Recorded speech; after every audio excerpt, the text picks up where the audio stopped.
Всім добрий вечір.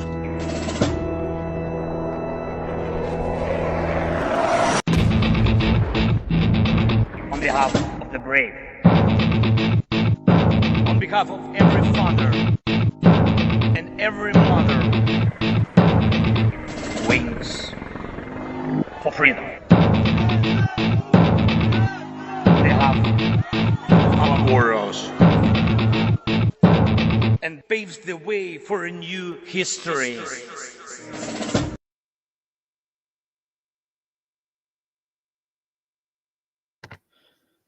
Hello and welcome to Tochnyi Weekly, the show that gets behind the headlines to discuss the full-scale Russian invasion of Ukraine. Please don't forget to add a like and subscribe to the channel for more accurate coverage of Ukraine. We do appreciate all your support. We have an excellent broadcast for you today. First, we have our weekly news segment with myself and contributor Bianade. Next, we will discuss the future of fixed-wing aircraft in Ukraine with our contributor Latin American Aviation. After that, we will have the German aid report with German aid to Ukraine. And finally, we will have our military panel, which will discuss some important military developments this week. So without further delay, I will now present the news. The first item this week, January 23rd, I believe, in Crimea, Sergei Aksyonov, the Kremlin-appointed head, introduced a special regime at checkpoints to localize threats to the security of the population, as well as military and other facilities. This regime involves citizens crossing the border at 3 established road checkpoints and 2 railway checkpoints, with military convoys traveling along specially designated roads in cooperation with Russia's security services. Individuals at checkpoints are required to present identification documents, while military personnel and law enforcement must also present their papers. The occupiers are in a hurry to increase the pace of issuing passports before the so-called elections of the so-called president of the Russian Federation, which are scheduled for March. The so-called elections themselves, of course, are fiction, and due to the low pace of passport issuing, the Russians have allowed those with Ukrainian passports still to quote-unquote vote in the election. During the raids, occupiers prevent movement out of villages and hold talks with those who have not yet received documents, threatening Ukrainians with consequences if they don't comply. The National Center of Resistance in Ukraine urges those in the resistance movement to inform themselves about collaborators involved in the passportization process so that in the future they will not escape responsibility.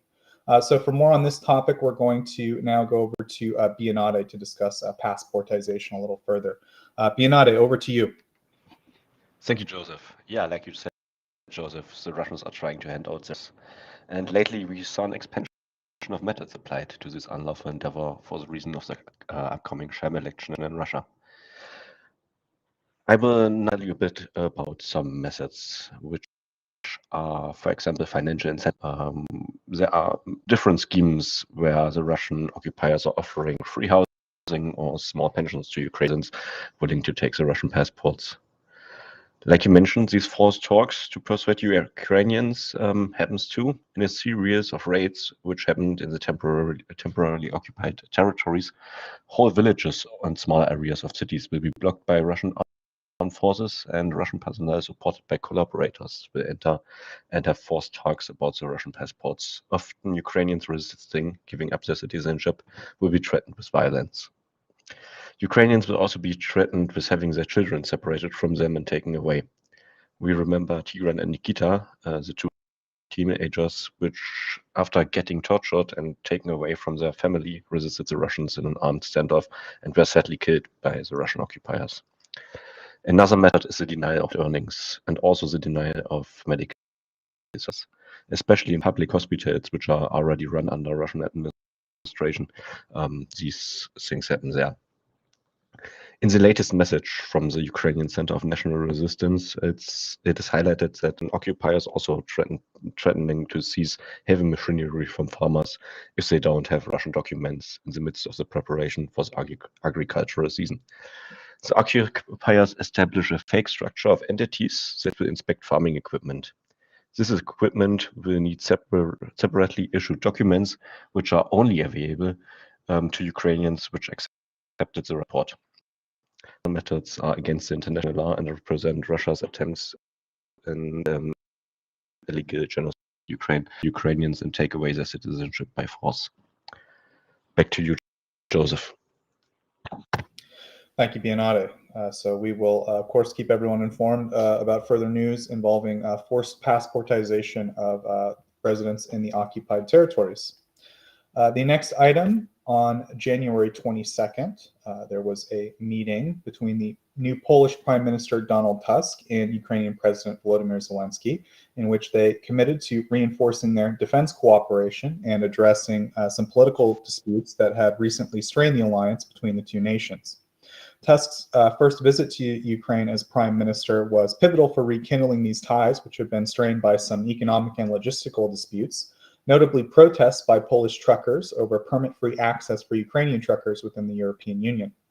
A significant outcome of this diplomatic engagement was the agreement to suspend the trucker protests until March 1st, which had significantly impacted Ukraine's economy by blocking key transport routes.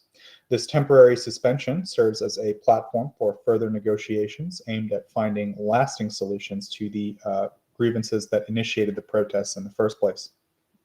Furthermore, the discussions encompassed a wide range of critical issues beyond the immediate trucker protests, including Ukraine's integration into the European Union, post-war reconstruction plans for Ukraine, and joint arms production.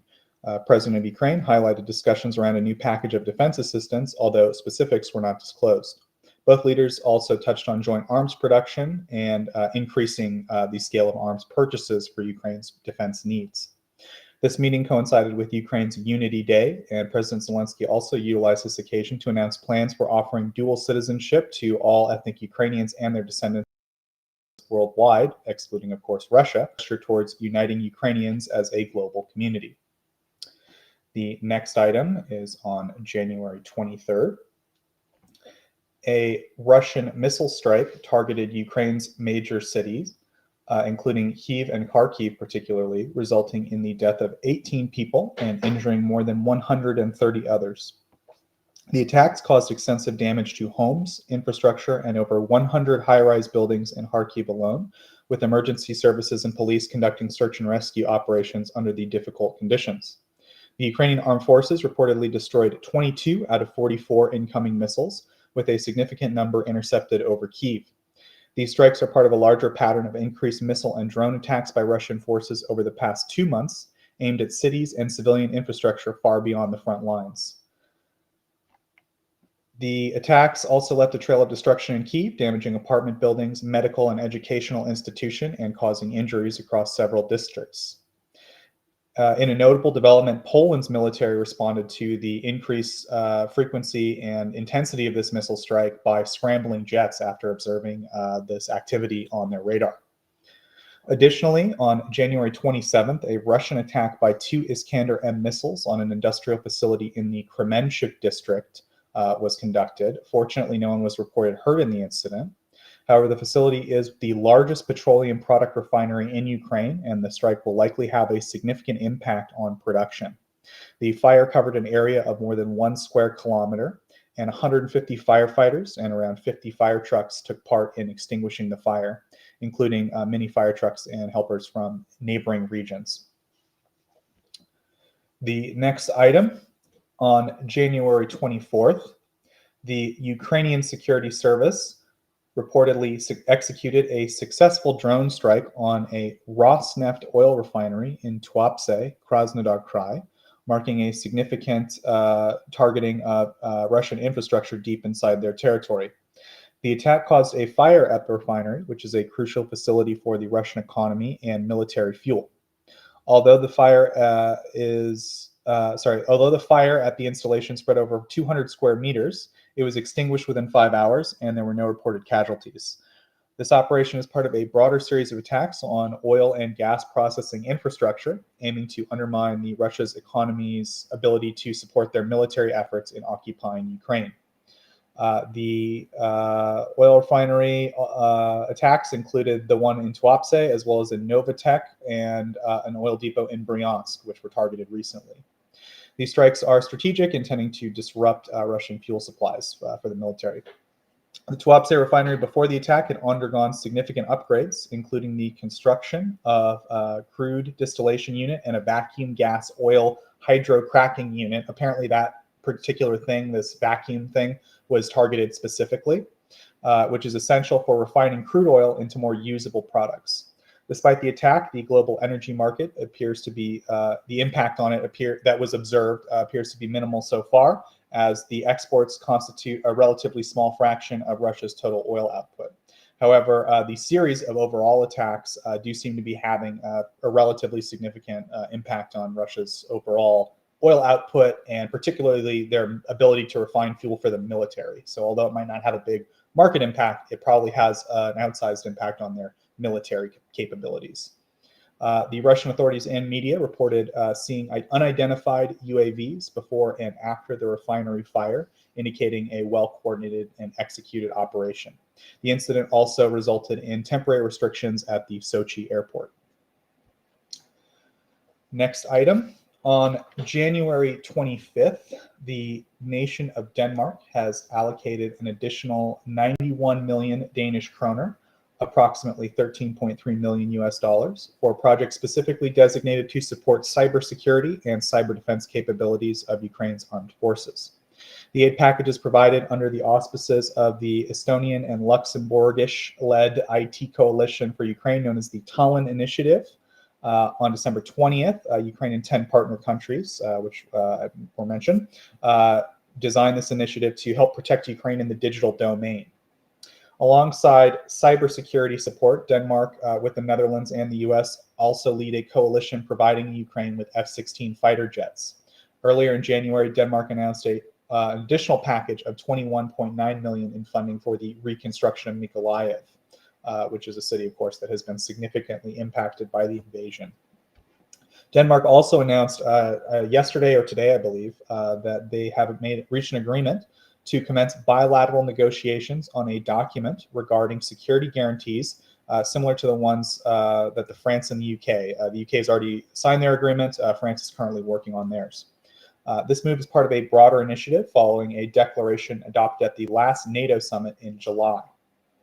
Danish Foreign Minister Lars Rasmussen, during his visit to Mykolaiv, emphasized Denmark's commitment to assisting Ukraine in fully restoring its territorial integrity, repelling all Russian invasion forces, and achieving full membership in the European Union.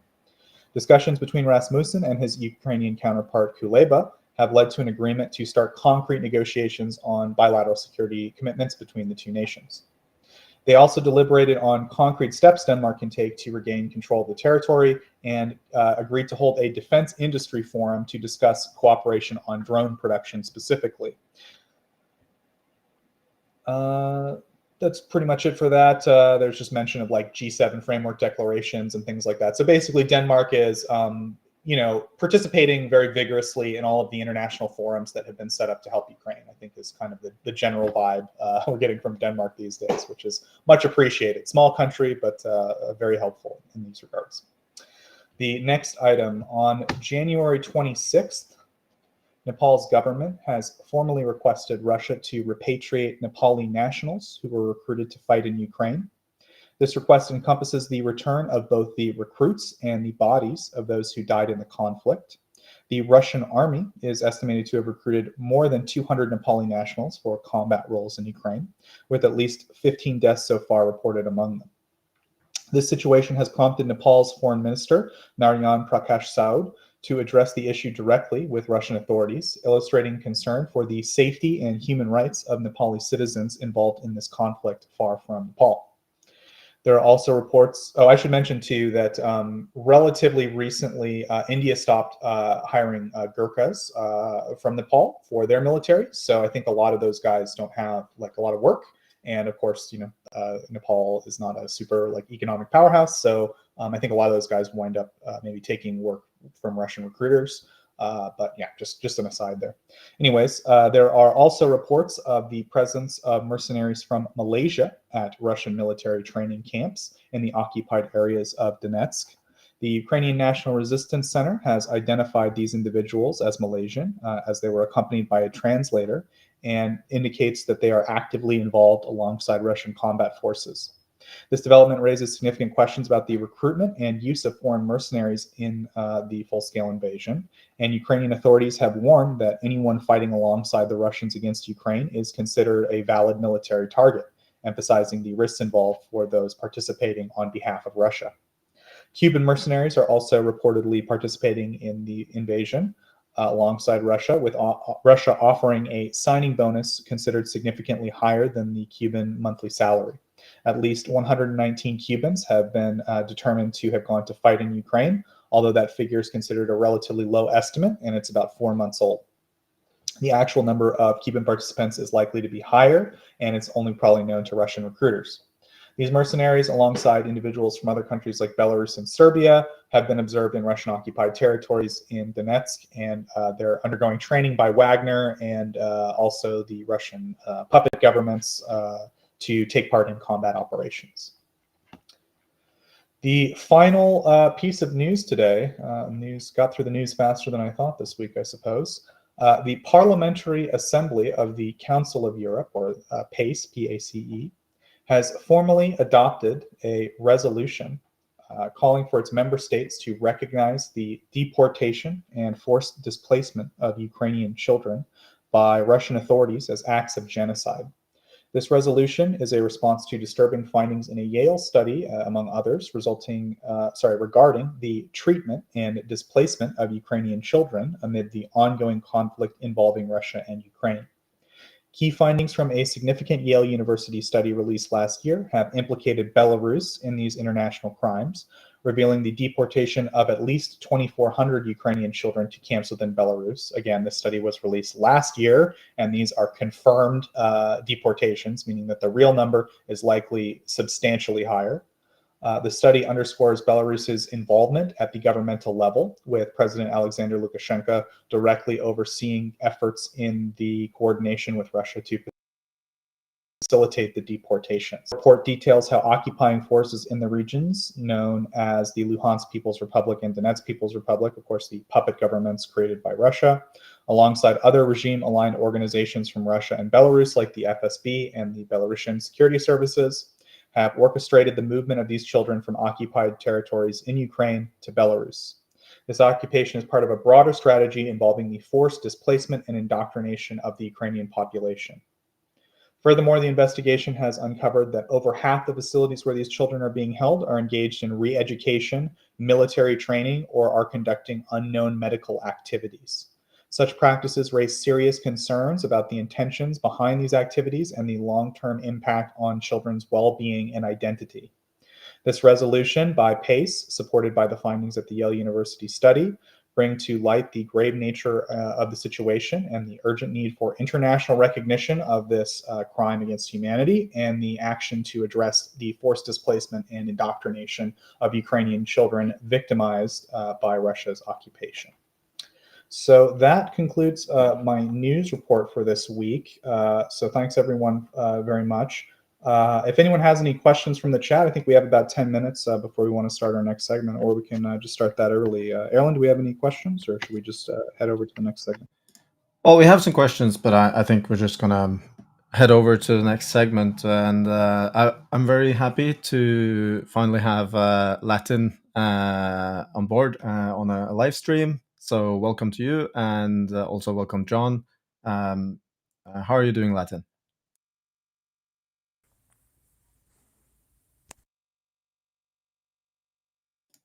Can we get a sound check from you, Latin? I think I'm good now. Can you hear me? Yes, we can hear you. Well, I'm doing pretty good. Thanks, Erlend. And it's been an interesting week, maybe a couple of weeks, of connecting some dots between statements that have been made by Ukrainian leadership that I think helps us to look at some of what they might be looking at, hoping for in combat aviation in 2024. Yeah, so I can unfortunately hear a little bit of feedback. So if you mute between when you speak and not. Okay, perfect. Yeah, so you basically wanted to talk about this statement from Mykola Oleshchuk, which you thought was very interesting. He wanted to talk about some new aircraft for Ukraine a couple of weeks ago, wasn't it?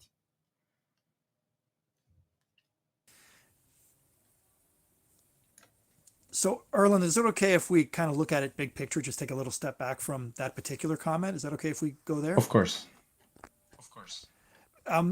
Because I had, and that statement by the commander of the Ukrainian Air Force had been touched on last week in the space where I was listening, and I think it had only been a few days before. So during the week, I was listening to a podcast which mentioned some of the comments that President Zelensky had made at Davos. It's a series of 3 comments that are President Zelensky and the commander of the ground forces and the Air Force, and they're all within a few days of each other. So I think it's safe to say that there's some common messaging happening there. And when I listened to it and then looked up the transcript, he made a point of mentioning air superiority. Now, hopefully my phone doesn't crash here, but I want to read it as it appeared in the. Okay, so let's see if this works. It was one paragraph that he dedicated to this subject, having spoken about some of what they've been able to accomplish in the Black Sea. And he said, "We must gain air superiority for Ukraine, just as we have gained superiority at the Black Sea. We can do it. Partners know what's needed and in what quantities. This will allow progress on the ground." Sorry. Let me head back to. So there he is. You got a picture of him there. So he seems to be referencing the comments that were made by. Sorry if my Ukrainian ranks are incorrect, but I believe it's in the Western equivalent. It would be or in Canada, Lieutenant General Syrski, the commander of the ground forces, where he had made. I believe he might have been the first who made a statement about how air power was going to be that he needed air power to play a role in moving the situation on the ground, and that's where he had specifically mentioned A-10s.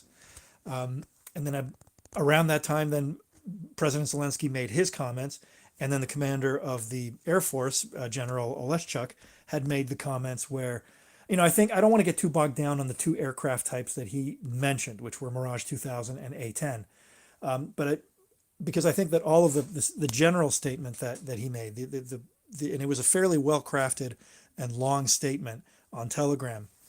In other words, I don't think it was like an accident or a misspeak or something that his staff may have. I don't think it was a miscommunication. I think it was intentional, deliberate, and he is talking kind of big picture, including mentioning his colleagues in Army aviation. I thought that was interesting that he mentioned the situation they're in and how they are also going to need to upgrade to Western equipment.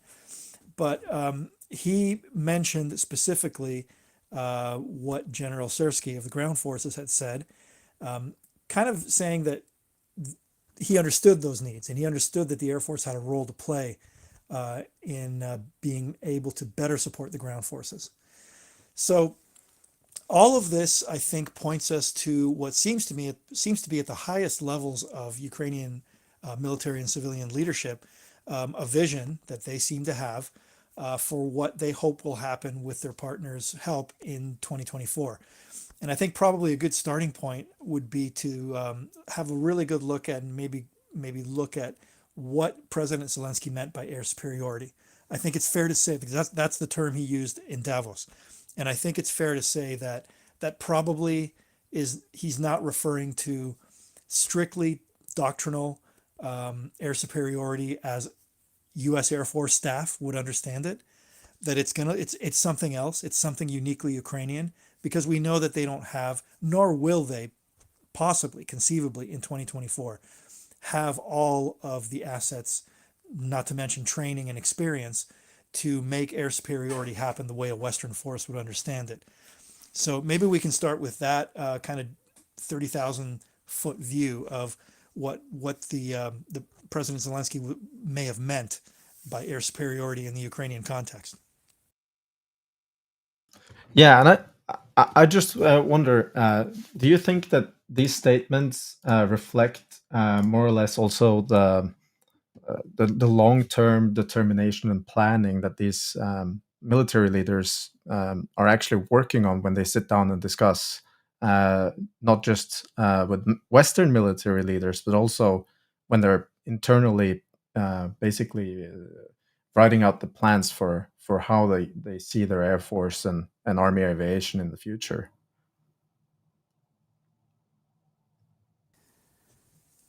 They must clearly understand the limitations. They've had enough contact over the years with Western militaries, Western air forces in particular, to have a basic understanding of how air superiority works in the West. And I think that if President Zelensky is mentioning air superiority, there has to be an understanding of what that will look uniquely Ukrainian, especially early on. Down the road, yes, years, decades down the roads when capabilities are built up, then that's a different situation. But in 2024, they're clearly looking at some additional capabilities. They're clearly looking at, and I would reference General Oleshchuk, the commander of the Air Force, his statement, which was the most specific of the three, where there seems to be, strictly on the equipment side, there seems to be a vision that involves the already committed F-16s from Europe, supplementing and eventually replacing the Su-27 and MiG-29 forces, the fighter force. By the way, while that picture that I'm looking at right now is up, that was a picture that was released on Telegram just a few days ago. Interesting because of the shark mouth, which is not extremely common in the Ukrainian Air Force. But I can't help but say that the first thing I noticed when I looked at this picture was the obviously rough appearance of this aircraft. That, of course, does not mean that it's not fully operational, that it can't do its job, but it does. For me, anyways, and others can disagree, but it does. I've seen a few images like this over the last few months of different aircraft types, and we know that they've been pulling airframes that were retired after 2014, that had even in some cases seen combat in 2014. These are some very well-worn airframes, and there's probably some very serious questions about the status of not just their fighter force, but of their other fixed-wing types. So to at least begin the process of augmenting that force, the fighter force, with F-16s, that seems to be the first part of this. And then he clearly identifies the need to begin that same process for the tactical strike force, or the close support force, which is Su-25s, and the Su-24s in the more long range or heavier strike role. Similar situation, right? With those aircraft is what you would be seeing with what you saw in that image there, with that MiG-29 looking pretty worn and opening questions about the overall state of their combat force. So there may be an immediate need, or something with a sense of urgency about getting moving on that process of swapping out these Soviet era aircraft. The bigger picture is also the need to plug into the Western system, Western logistics, Western weaponry. And also, I think, slightly bigger picture even is like zooming out even a little more, maybe the potential involvement of Ukrainian industry in partnerships with Western partners, because that is also something they've got to be looking at now, because that's the part of it that points us towards greater self-sufficiency, which, given the political situation that we've been seeing over the last little while, has got to be something that all Ukrainian planners, certainly their air staff, have got to be thinking about. If there was a time that they thought the F-16 would be able to be the backbone of their future Western combat force, fixed wing force, I feel pretty safe in saying that it's just my impression that they're probably revisiting that, given what we've seen happening in the U.S. Because it doesn't take much to figure out that could set them up for a catastrophic situation down the road. So the fact that I'm not so much interested in this moment right now in arguing the merits of A-10 or Mirage 2000D, but the fact that he mentioned them specifically, I think, was a signaling of the fact that they are open to, at the very least, or maybe actively reviewing the idea of putting. Oh, I think we lost Latin there. While he is attempting to reconnect, John, I know that you've been very adamant about the fact that Ukraine should focus solely on F-16s for their new Air Force that they're hopefully going to build in the coming years. But as the political picture in the U.S. seems more and more unpredictable and unstable, at least from the Ukrainian point of view, do you agree that exploring these other alternatives is necessary for Ukraine? There certainly isn't harm in it. There's a lot of practical hurdles, though, for most of the F-16 alternatives. The modern alternatives being Gripen, Eurofighter, and Rafale, they each have their own nuances and hurdles that I think would make it challenging for Ukraine to operate in first to acquire and then operationalize at a meaningful scale that isn't more than a handful of airframes. And that's partially why I'm very much adamant on the focus should be on a unified fleet of F-16s, perhaps 10 years down the line, diversification into F-15s or F-35s, depending on what this economic situation looks like there and what the relevant capability gaps are that need to be closed at that point. But in the interim, there's a lot of hurdles to aircraft that are not F-16s, both in terms of what the countries that manufacture those aircraft are financially willing to support. Take for example Mirage, which isn't I guess it's a little bit outside this, but I mean for both Mirage and Rafale, I mean if you just take a look at the financial commitment that France has made to Ukraine thus far, I don't think that the level of financial commitment they've demonstrated thus far, in my mind, is not commiserate with the level of commitment that would be needed to supply a substantive number of fixed wing platforms and then provide the robust sustainment infrastructure for it. And that's in and of itself is an inherent problem with any of the French options. Sustainment's going to be a challenge for them. It's a challenge for everybody that operates French airframes. Even though the aircraft themselves are quite good. So I'm just enormously skeptical on that front. With regard to Sweden, again, there's not that many Gripens out there. Production capacity is pretty tiny. It's just something that I'm skeptical would be available in any large, meaningful quantity. And again, while Gripen is certainly an easier airframe to maintain and sustain than many of the other alternatives, including arguably the F-16. There's the question of can Sweden both financially and practically provide the level of robust sustainment infrastructure that could come with the F-16s? And I think the answer there is very uncertain. And then finally, that leaves Typhoon, Eurofighter. Again, any export of that aircraft to Ukraine, there's going to be a lot of hurdles there because it's going to require export authorization from multiple countries, UK, Germany, etc. It's a hideously expensive aircraft for the capability. And again, it doesn't, the major operators of that airframe have seemed pretty committed to not providing any to Ukraine thus far. Germany has completely ruled it out. The RAF, it really isn't in a position to provide Typhoons.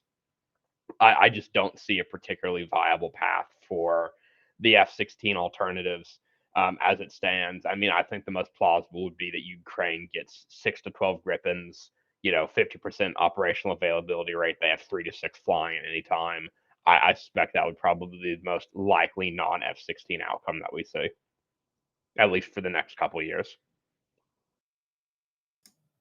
But yeah, when we're talking about numbers here, what does Ukraine need to aim for when it comes to, let's say, the next 1 year to 2 years of war planning? Because their fleet has a certain number of hours already on the back, and it seems like there is quite an urgent need to replace some of those airframes. Latin, how do you see the next year and 2-3 years for the Ukrainian Air Force developing, and what the options are when it comes to the number of aircrafts?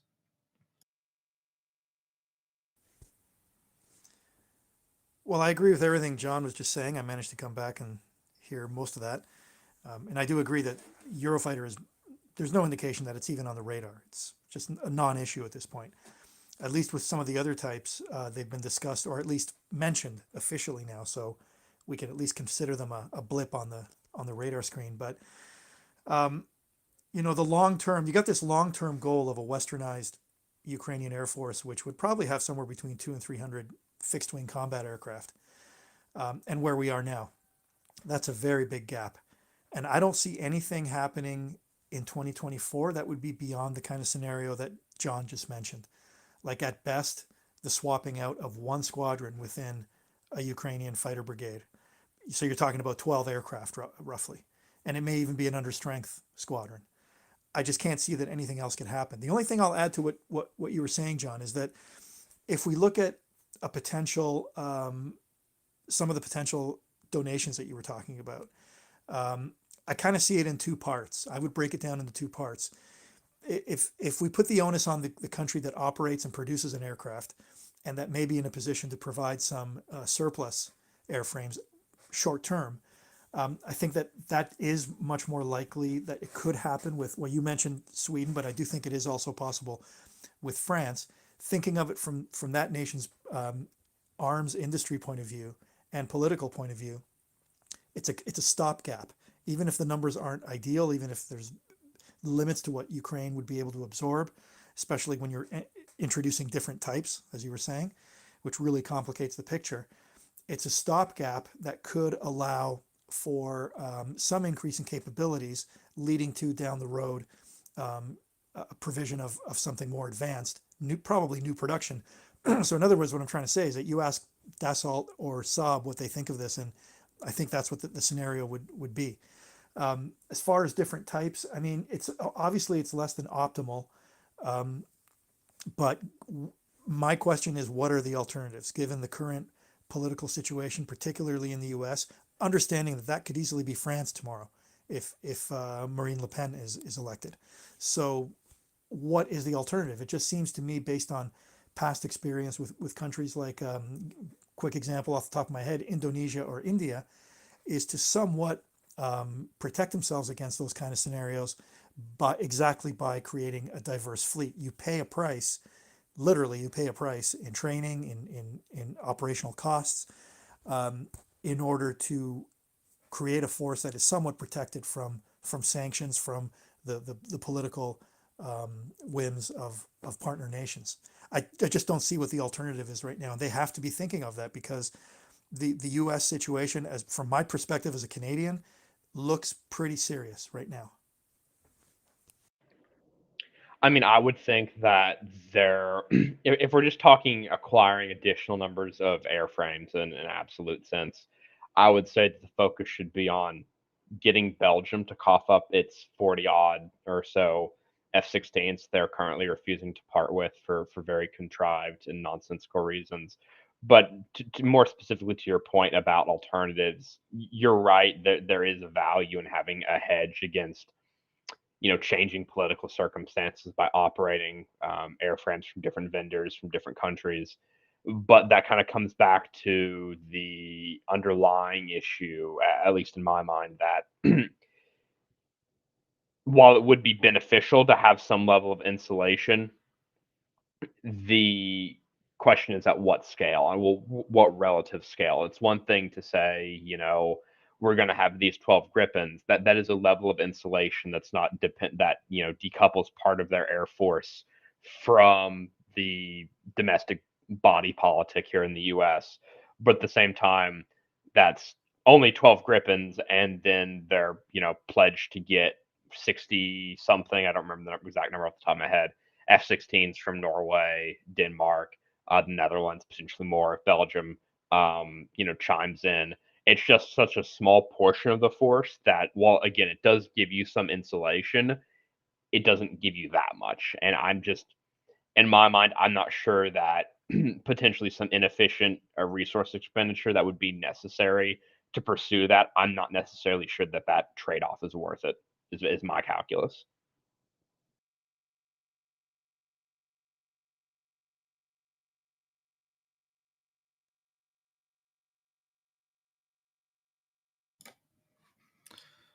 Latin, do you have a response to John there, or Yeah, totally agree. And these are the questions that um, air staff in Ukraine are dealing with, along with their um, with political leadership.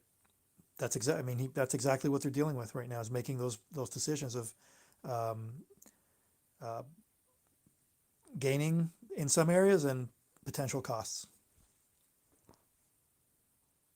But what I think I'm safe in saying, and we probably all, it sounds like we probably all agree on this. Anybody who has even casual, is a casual observer of Ukrainian military aviation, has to be questioning. And occasionally, I think we do see some little glimpses of visual evidence of just how stretched their fixed wing combat fleet must be at this point, notwithstanding what are more than likely absolutely heroic efforts by their ground crews to maintain what they have. It's We're definitely at a point where things are probably getting pretty difficult. So again, a sense of urgency is probably starting to drive some of these decisions. when it comes to maintaining old aircrafts, I'm really not an expert at this at all. But I've understood that there's basically a limit to how many hours you can safely fly these airframes. But how much can good maintenance and ingenuity on the Ukrainian logistics and maintenance side, how much can that extend the lifeline of these Soviet legacy aircraft? Because I understand there's a limit.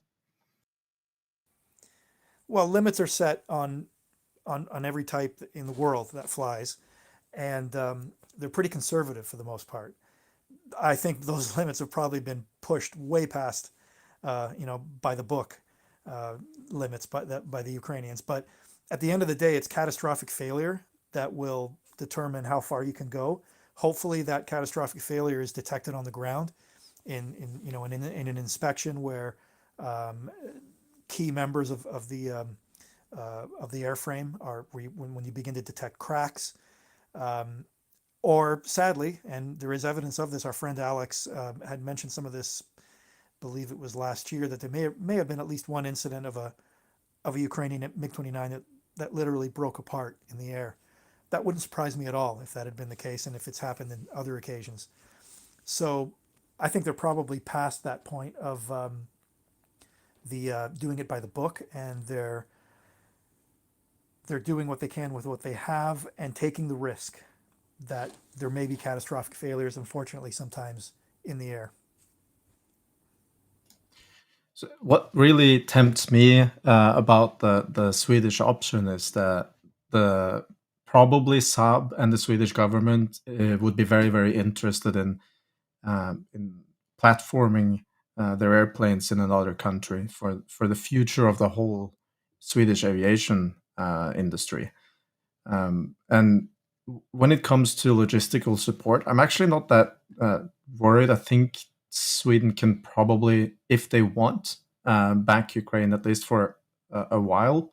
Um, how would that also be with F-16s? Is one of the things that I'm thinking in my head. Like, isn't parts availability also an issue for the F-16 fleet when it comes to the Gripens? At least that's produced in Europe, while I don't think there's a lot of availability in Europe when it comes to F-16s, part other than the airframes that are operational. With F-16, I mean, ultimately the producing nation. So the U.S. has a lot of say in trying to hinder F-16 operations in the future, if they wanted to, if a certain administration wanted to do that. That said, we could look at the example of Venezuela that has experienced all sorts of restrictions from the U.S. and their F-16s. It's a small force. It's not a huge number of F-16s they have, but they continue operational. At least a handful of them, we know from recent video, are still operational. So there's always that risk. With Gripen, I think it's a really interestingly placed aircraft in that it's kind of, well, well, there's the ASA radar right there. There's the image. So this is the upgrade to the PS-05A. that they were test flying it, I think, around 2020. It really does transform its capabilities. And it is offered off the shelf as an upgrade to existing Gripen C and D operators. I believe Thailand is already going ahead with that. By the way, speaking of Thailand, this is kind of a side note, but it has potential. It was just a little data point that I found digging around a few days ago, and I thought it was interesting in the Ukrainian context. So I read in Air International online that there was a report a few years ago, I think it was around 2016, thereabouts, that was leaked from the People's Liberation Army Air Force, Chinese Air Force, that after doing a series of exercises with the Royal Thai Air Force flying the Gripen C and D, that the Chinese flanker pilots, the Su-27 pilots, and these are first generation Su-27s, so different from the ones that the Russians are flying right now, at least most of them. But these PLAAF pilots were saying that they were getting detected by the Thai Gripens at distances of 160 kilometers, and that in beyond visual range engagements, the Gripens were coming on top about 80% of those engagements. Now I was trying to figure out, and I haven't found a specific information on which radar the Thai Gripen C's and D's were delivered with. It's definitely not the ASA upgrade. It may be the Mark III or the Mark IV, which are still mechanically scanned, but all of these are basically variants of the same basic Saab radar, the PS-05A, but they do have this ASA upgrade. And we pretty much know that the Ukrainians have been pushing for some kind of radar upgrade to the F-16s. I would be very surprised if they didn't have those same discussions with the Swedes about Gripen. So and also it's, even though it's if you add the ASA radar to it, then you're talking really about a 4+ generation aircraft. And like Eurofighter, even though it's not specifically built to be low observable, or 5th gen, let's call it, as it's often referred to, it does have a very low radar signature. And that was another area where apparently the PLAAF pilots were having trouble seeing it. So I do think it really is a real contender. Now, of course, the other piece of information in the last few days is the Sweden's accession to NATO. Apparently, unless someone has information I don't have, it looks as though they've passed the last hurdle, with President Erdogan giving it the okay. And they have made it contingent. The Swedes have made any delivery of Gripens contingent on NATO membership, which I think is at least partly to do with potential backfill of their air defense capabilities from allied nations. So yeah, but I don't think, getting back to what we're probably going to see in the next few years, and not the next few years, the next few months, and what the Ukrainians probably are hoping for, it's going to be relatively small numbers of some of these types. Absolutely agree with John's assertion that any more F-16s that could be brought out of NATO inventory would be helpful. I got to think it's important to remember that General Oleshchuk's comments didn't just say that they're looking at other options. It did make it clear that their priority is still the F-16. Now, how much of that was signaling to the Americans? I'm not sure that the MAGA people in the U.S. Congress really could care less whether Ukraine gets Gripens or Mirage 2000Ds, but maybe part of it was signaling to American lawmakers that that maybe that's still their preferred option, is to move forward with F-16. Whether they have made the decision that going forward a strictly F-16 force may not be the way to go, we don't know that. There's no indication of that. But his comments, General Oleshchuk's comments, definitely point us in the direction of other possibilities that they're looking at. John, I see you answering some stuff in chat. Is there anything relevant that you maybe wanted to address while we've got on the topic? Well, most of the questions in chat were sort of ancillary, just some discussion about the number of specific F-16s and whether or not the Netherlands would be able to provide their full inventory of 42 due to airframe life considerations.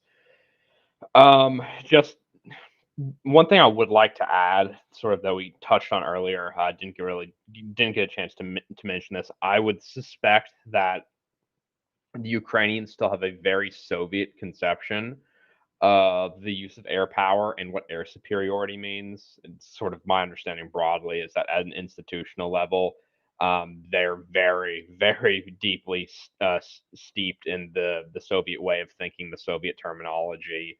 My understanding is that's kind of been a bit of an issue trying to do some of the training and go between sort of, having personnel who are learned in the Western way of war, trying to translate that into Soviet speak for the Ukrainians. But in terms of what air superiority means to Ukraine, I think we need to. The first thing is to take a step back and realize that it's not going to be global. It's going to be local at absolute best. And superiority in this case likely really encompasses denial, and that is denial of, or greater denial of, Russia's ability to carry out missile raids with cruise missiles and one-way attack UAVs, the Shaheds, as well as to better, more effectively deny them the ability to employ glide bombs, the UMPKs and such.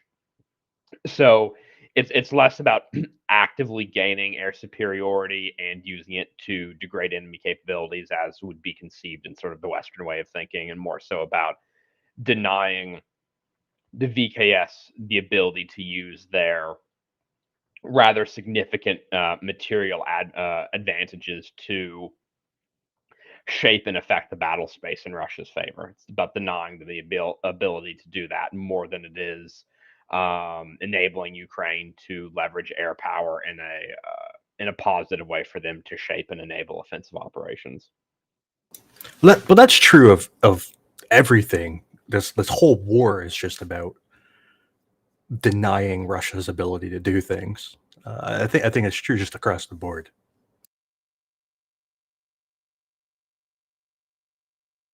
I would say, yeah, that's broadly correct. It's a theme, if you will. I have a question to you, John, and it's about these radars and the difference in them and what it basically means for the Ukrainian Air Force. The upgrades or these new modern radars, how much of a difference does it make for potential Ukrainian operators? Will they be able to, for instance, fly less aircraft to cover an area of operations, or will it just enhance the capability of actually being able to shoot down enemy aircraft? Well, it depends on between what types of radar are you making this comparison. Okay, so broadly Yeah, speaking, there's three types of relevant radar here. There's mech scanned, mechanically scanned, which is, you can think of it as an array mounted on some sort of gimbal or mechanical actuation assembly that will pivot it left, right, up, down, etc. to steer the beam. And then you'll have a fixed array mounted on that assembly that just projects more or less a fixed cone of radio frequency emissions. And then that's typically what's currently on Ukrainian airframes. That's what's going to be on the F-16 they're receiving as we currently understand it. Moving beyond that, you have what are known as phased arrays, or I guess more fully electronically scanned arrays, and those fall into two categories: PISAs, passively electronically scanned arrays, and AESAs, actively electronically scanned arrays. And essentially what you can do there is, by some rather clever electrical engineering and radio frequency engineering, you can essentially you can generate a radio frequency beam and then steer it electronically by delaying the phase at which you have a bunch of different individual tiny antenna elements emitting. So all those waves will interact and interfere with each other and either amplify or destroy each other depending on the ways in which they interact. And if you do all the math and you hook this up to a computer, you can basically have a fixed object that you can just electronically steer a beam around. And that's what you get for PISA and AESA. That confers a lot of benefits, namely range tends to be one. You tend to get a pretty significant range gain there. Your resolution tends to go up pretty considerably. Your ability to resolve smaller objects sees considerable growth. The beam gets much tighter. And one of the big things with AESA specifically is due to the fact that all of the individual antenna elements are hooked up to their own individual transmit receive modules. Individual antenna elements or groups of them can operate on different frequencies from the rest of the radar. You can have multiple independent beams. It's an incredible leap in capability. Like as I said, the Su-27s, the MiG-29s, those all have traditional mech scan radars. The F-16 MLUs, as they will currently be delivered, have APG-66 mech scan radars. The Gripen Cs, if delivered in their stock configuration, would have a mech scan radar. There is an active effort to retrofit them, though, with the PS whatever AESA. It isn't clear, if notionally, if Ukraine was to get Gripens, it isn't clear, if they would get Cs or Es, or if they get Cs, would they be ones with mech scan or AESAs? That's totally unknown. Then Gripen E just has by default an AESA radar system. Any mech scan that they get with the F-16s or the Gripens is going to be better than the MiG-29s and the Su-27s. The Soviet ones are bad. They're just bad. They're not good. The Western ones should be a decent bit better. Unfortunately, they still aren't all that good. They're very, very old, particularly the APG-66. That's just a marginally upgraded version of the original APG-66 that the F-16 originally shipped with in the 70s. The current radar arrangements that they would receive those aircraft with, they are not capable of sort of directly engaging VKS fixed wing assets on an even basis, in a vacuum, just for a moment set aside the ground-based air defense considerations, the electronic warfare, and all this other stuff that does actually matter in reality. Just on a one-for-one basis with the mech scan, they're still sort of hopelessly doomed in an engagement directly with, say, a Su-35, for example, or a MiG-31BM. There's ways around this. There is the APG-68, which is another mech scan radar that replaced the APG-66 in U.S. service. None of the European F-16 MLUs midlife updates ever got that. In theory, the U.S. Air Force should have a bunch of spare sets because we're currently going through and replacing our APG-68s with APG-83 AESAs across our F-16 fleet. So in theory, they could be upgraded, and that would place the F-16 MLUs on a rather equal footing-ish, maybe slightly worse than the most modern Russian aircraft. Obviously, still a lot of factors go into shaping what would be a successful engagement. A lot of other considerations go into that than just radar performance. The big thing, though, is this will represent an improvement in Ukraine's ability to perform defensive counter-air against cruise missiles, one-way attack UAVs, again, the Shaheds, but it's still going to be a challenge. Non-AESA radars, and I won't comment on PISA because no Western aircraft uses those. That's kind of a Russian thing. We made the leap directly from MEXSCAN to AESA for the most part. The Russians are stuck with the passive arrays right now because their AESA tech it's just not good. It's very immature compared to ours, at least as I understand it. But it's very difficult to do cruise missile defense with a MEXSCAN radar because cruise missiles are small. And to kind of give people some context for this, the reason why the U.S. retains F-117 Nighthawks, the world's first, operational very low observable aircraft, the reason why we retain those is because we use them to simulate cruise missiles. Cruise missiles are small. They have low radar cross sections. They are very difficult. They're a challenging threat from a signature perspective.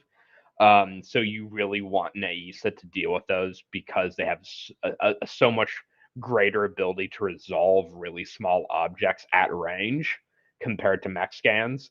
So again, even though the APG-66 is better than the crap that's on the current Ukrainian MiG-29s and Su-27s, and the APG-68's a much better, it's still going to be a challenge. We're talking probably detection ranges. I'm just really roughly guessing here, probably like 35 or 30, 40 kilometers, somewhere in that range for a cruise missile, which is, it's not a lot, especially for a country the size of Ukraine.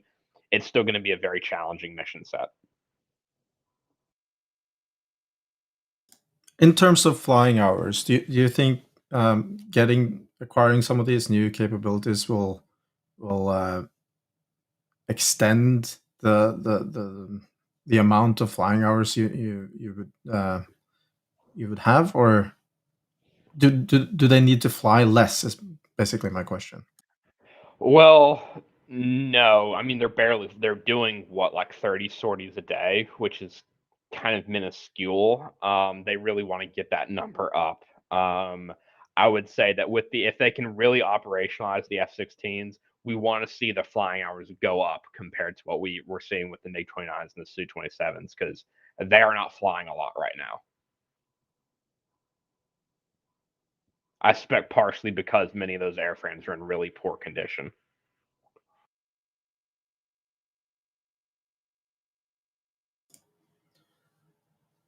Ladin, is there anything you want to add before we go ahead to the next segment? Yep, I just two thoughts quickly based on what John was saying, and maybe John can expand a little bit on it if he wants to. But some of the advantages of an electronically scanned radar, and in reference specifically to what you asked Erlend about, would they be able to? If I understood your question correctly from a few minutes ago, I think it was something like, would they be able to accomplish more with less aircraft? And with an AESO radar, you also have a great increase in track while scan capability, and the ability to track and engage multiple targets increases generally. Not that they're getting into any large dogfights with at visual or beyond visual range with the Russians right now, but it is mostly the mission against cruise missiles and drones. That's definitely, but also against the odd Su-34 that is lobbing guided bombs at them. That's more of a range issue. But they were definitely confident that, I think they are definitely confident that even the MLU F-16s will give them an advantage if you get into these more modern radars, more so. But given the fact that there's not going to be any Lend-Lease wave of aircraft arriving anytime soon, that's just not happening. They know very well they're not going to be able to swap their force out in 2024. So I can't imagine that if they understand that it's going to be limited numbers, that they're going to try to maximize what the capabilities of whatever they do get. And we've got pretty good indications that they've been pushing for that with F-16. What exactly it looks like, we don't know, and whether it's going anywhere, we don't know. But they've got to be having those discussions with other potential sources as well.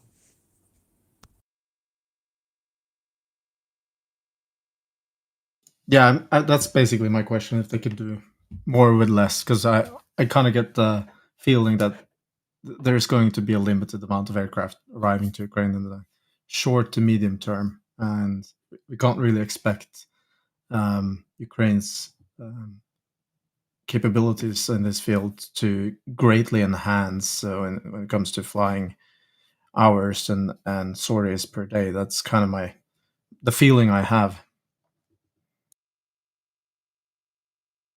So, Erlend, I saw like 2 questions in chat before we wrap the segment, if that's okay. Is that all right? Yeah, go ahead. Okay, so I think the first one's pretty straightforward from Kellen Dunn. Like, when do you think F-16s will realistically be in theater operating in Ukraine, and what's the minimum number that like you would see as some kind of an effective force to be actually used in operations? And the second one is, I'm going to rephrase it a bit, but Theory asks, could F-16 capabilities be replaced by things like long-range missiles? I think maybe I'll relate that to say, what are the unique capabilities that a fixed-wing airframe can provide that other platforms can't? Maybe that's a good way to put it, yeah. Latin? If we're talking about a comparison with surface-to-air missiles, then as far as I know, the big in that counter-air role, the big advantage is that it's far more mobile. It's able to move around much more quickly and maybe fill in some of the gaps in the ground-based air defense, which is less mobile generally. And as far as the number of F-16s, I think there was a two-part question there about when. I mean, that is the million-dollar question. I don't know the exact date of initial operational capability. We probably know better now, have a better idea than we did a few months ago. It's looking like probably late first quarter or into the second quarter of this year. That's what I'm putting together from what I'm hearing.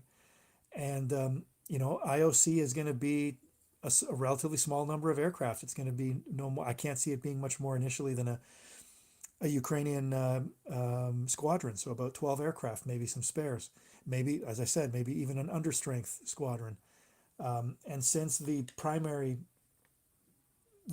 tasking, I think, initially will be that air defense against drones and cruise missiles, and probably against Russian tactical aircraft launching the glide bombs. I think the Ukrainians are probably pretty confident of being able to have some impact in those areas with a relatively small number of aircraft. Really having an impact on the ground war, because that's probably, in my guess, slightly less of a. They're both great priorities, but the defense against these cruise missile and other missile attacks and drones is probably still the number one priority. That makes it less likely that they're going to be involved in the air to ground. And the air to ground is something that really depends as well. We know, we have a pretty good idea what they're going to be equipped with in terms of missiles in the air to air role, but in the air to ground, we really don't know. I know John's done quite a bit of work and analysis of what American systems with those F-16s could make a real impact on ground targets, on taking out Russian ground targets. But as far as I know, we have very little indication of what new might arrive with those F-16s. We know that JDAM is plug and play with the F-16, but not so much the Scalp. I think there would have to be some Scalp and Storm Shadow. There'd have to be some, but there are American equivalents to that I know John's mentioned before. Yeah, there's a wide variety of options from the U.S. standpoint. There's JASSM, there's SLAM-ER, which would require integration work. There's a panoply of air-to-surface munitions that are available. We don't really know what any of them are going to be besides JDAM, which they already have, and besides HARM, which they already have, and besides in terms of air-to-air, besides Sidewinder and AirMAN, both of which they already have. The rest is just sort of totally unknown at this point.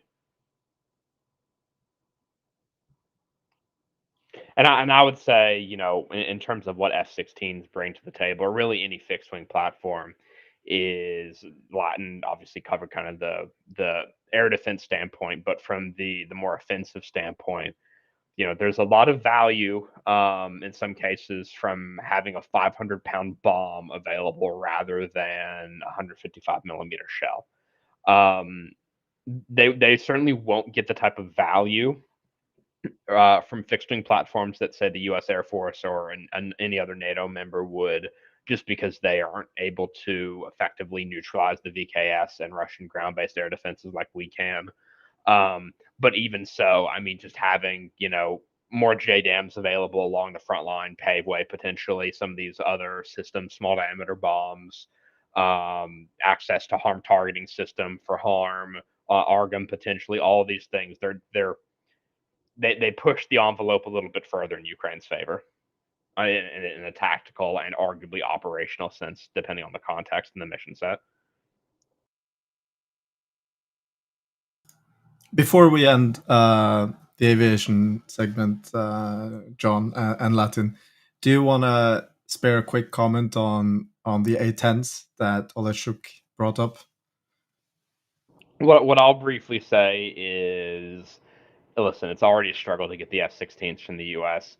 Well, what drawdown authority are the A-10s going to come from? What funding pool, what account, USAI or replenishment, or any of these FNF, where is the sustainment funding going to come from the A-10s? And what else is going to have to get cut to support that? What tanks won't they get? What Bradleys won't they get? What shells won't they get for them to get A-10s?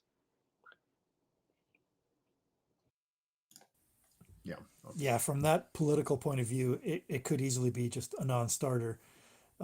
It could indicate a little bit of that kind of bias that you were talking about earlier, John. The fact that this came up again, that Soviet doctrine that is probably really baked into even some of the relatively younger officers, where, as I always understood it in Soviet aviation, there was great emphasis on fixed wing being existing for the support of the army. That doesn't necessarily mean strictly close air support, but that they operate as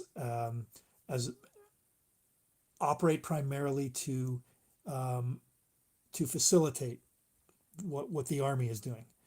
In the West, we moved kind of beyond that, especially after post Cold War, in with the Air Force being a very active part, a very critical part of offensive operations.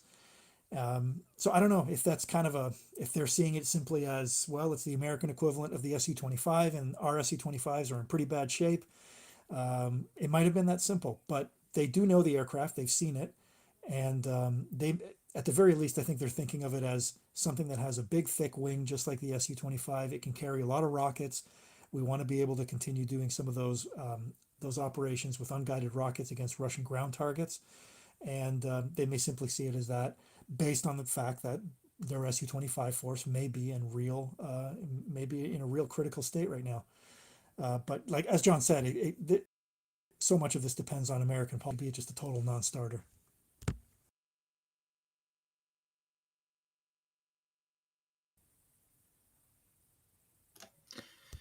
Thank you very much, Latin and John. I think I'm going to pass the word back to Joseph. I'm just going to finish off with this F-16 with a bunch of different munitions. I think it's pretty outdated, but yeah, hopefully we'll see that in Ukraine soon.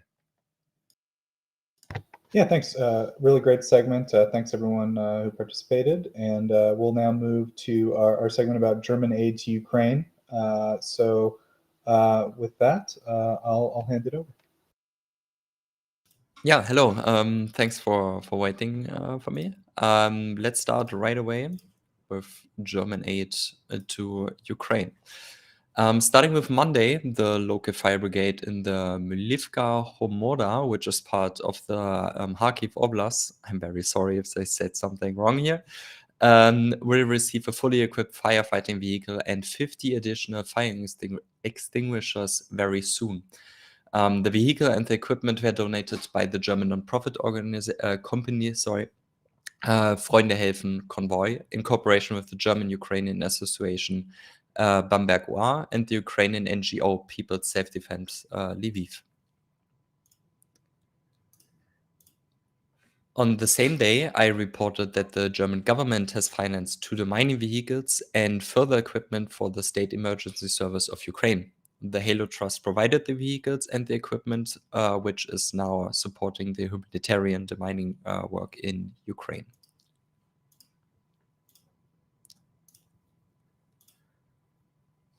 The German Minister of Defense Boris Pistorius announced on Tuesday that Germany will deliver 6 Sea King helicopters from Bundeswehr stocks to Ukraine. The delivery will most likely start in April 2024, so this year, and will include a spare parts package, various equipment such as cargo nets, cargo hooks, and winches for search and rescue missions, as well as support for the flight and technical training.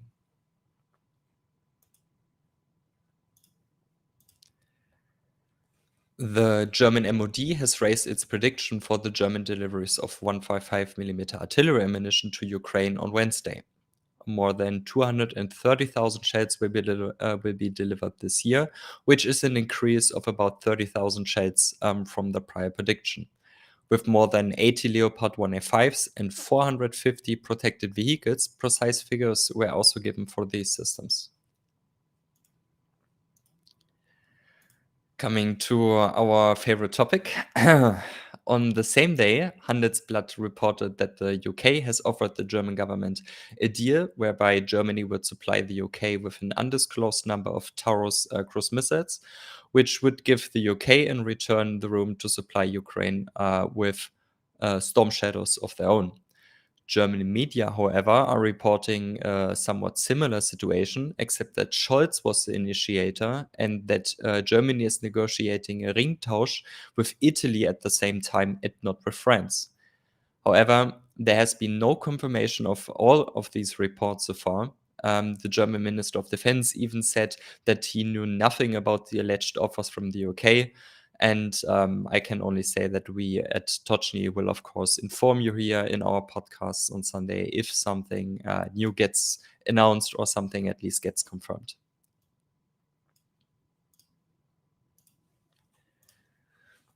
Chancellor Olaf Scholz announced on Thursday during a conference with the Slovakian Prime Minister Fico that Germany would like to expand the German repair hub for damaged Ukrainian military equipment in Slovakia. Scholz also stated that Slovakia Prime Minister generally supports the hub. For anyone who doesn't know it, KMW is repairing, for example, the Mars 2 there, the Panzerbeutzer 2000 or the Gepard Sparks.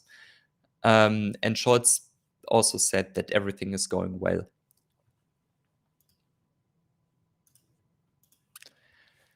And on the same day, as a last item regarding the topic of insufficient deliveries of artillery ammunition from the West to Ukraine, the German Minister of Defense Boris Pistorius announced that the German government is currently working on a new framework contract with Rheinmetall for the production of artillery ammunition, as Rheinmetall is also establishing a new ammunition factory in the short term.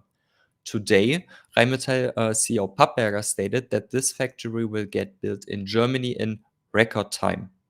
So very good news for Ukraine and else. And yeah, this is how I end my news segment. Thanks. Thank you very much, German aid to Ukraine. I always look forward to more aid from Germany as it continues to. They've made a lot of plans for increasing material support, and it's very critical. So it's always good to see more. So up next, we have our military panel to discuss some general matters. So I think I'll just turn it over to Erlend without elaborating any more than that. Erlend, what's going on this weekend on the military side of things? Well, I'm not going to go here, and thank you, by the way. I'm not going to do a military update, but I want to talk about something that we've been working a lot on or especially Daniele has been working a lot on, and it's a project that he started, I guess, during the Christmas break, where he first published one thread about FPV drones and some statistics pulled from Andrew's data, and that sparked what I would say has become a larger interest for this topic from Daniele, and he's also showed us how incredibly powerful the data collection that Andrew is doing every day is when you want to analyze, for instance, the use of FPV drones on the battlefield. So I've also put the link in the description of the video to Daniele's article, and then I'm gonna try and show it here on the screen as well. Yep, it works. And welcome, Daniele.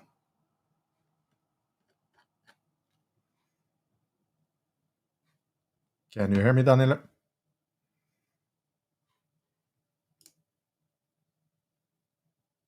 Hey, while he gets his mic sorted, you guys had an Italian space recently, right? How'd that go?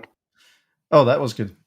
We just had a spontaneous space in Italian. Yeah, me, Daniele, and Pier Giorgio. It was a very interesting discussion, mainly about Russian propaganda in Italy, which is a whole nother topic. Since Daniele is maybe AFK, I'm not sure.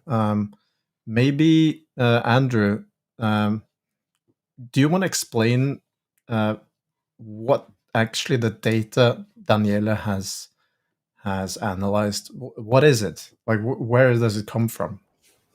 Okay, so me and Gick, we go through Telegram every day, all day, literally all day, and we gather as many videos as we can from as many telegrams as we can. I think we have like 1,100 sources at this point. It's a very large number, and we go through. We try to geolocate as much as possible. We try to log as much as possible. Sometimes we can't log things because we run out of time. And by logging, I mean you go like there might be a 1-minute clip, and the 1-minute clip may be made up of 35 2-second long clips that are all edited together. So you go through and separate each of those like 2-second long clips into a separate data entry where you say what happens, maybe try to geolocate it, etc. So the database that we have is all of these logs added up. The database that Daniela is looking at is our main database. This database started in July, I think July 13th, so it does not go back all the way. We do have data prior to that. It's not as good, and it's not in this database. So anyways, so July 13th is really when we started very seriously logging things, and even then, like the first like 2 or 3 weeks were not that great. It was kind of like partial, and then probably like August onwards is a very good data set. So so yeah, that's pretty much what the data is. A lot of the things that Daniela is looking at is piggybacking on top of I mean, the database isn't really meant to be used the way that Daniela is using it. So he's piggybacking on top of little things that I was doing to log things a little bit easier, because the geolocation is really kind of what we're going for. It's more important to us to geolocate things. So when I go through and break a video into its like 20 or 30 or whatever constituent clips, I don't necessarily geolocate it as I do it, but I do like write down generally like 5 words in like 5 words what happened in the clip. And so it's like trench got hit, house is hit, or something like that, or like a tank or whatever. It's like a few words just describing it, and he's using that to get a lot of data. Now there are caveats to this because that data is stored in the geolocation column of the data. So if we do geolocate something, that data is then lost, which makes Daniela sad. So there are caveats to this, and we're kind of doing our best. It really is mostly just me and Gick.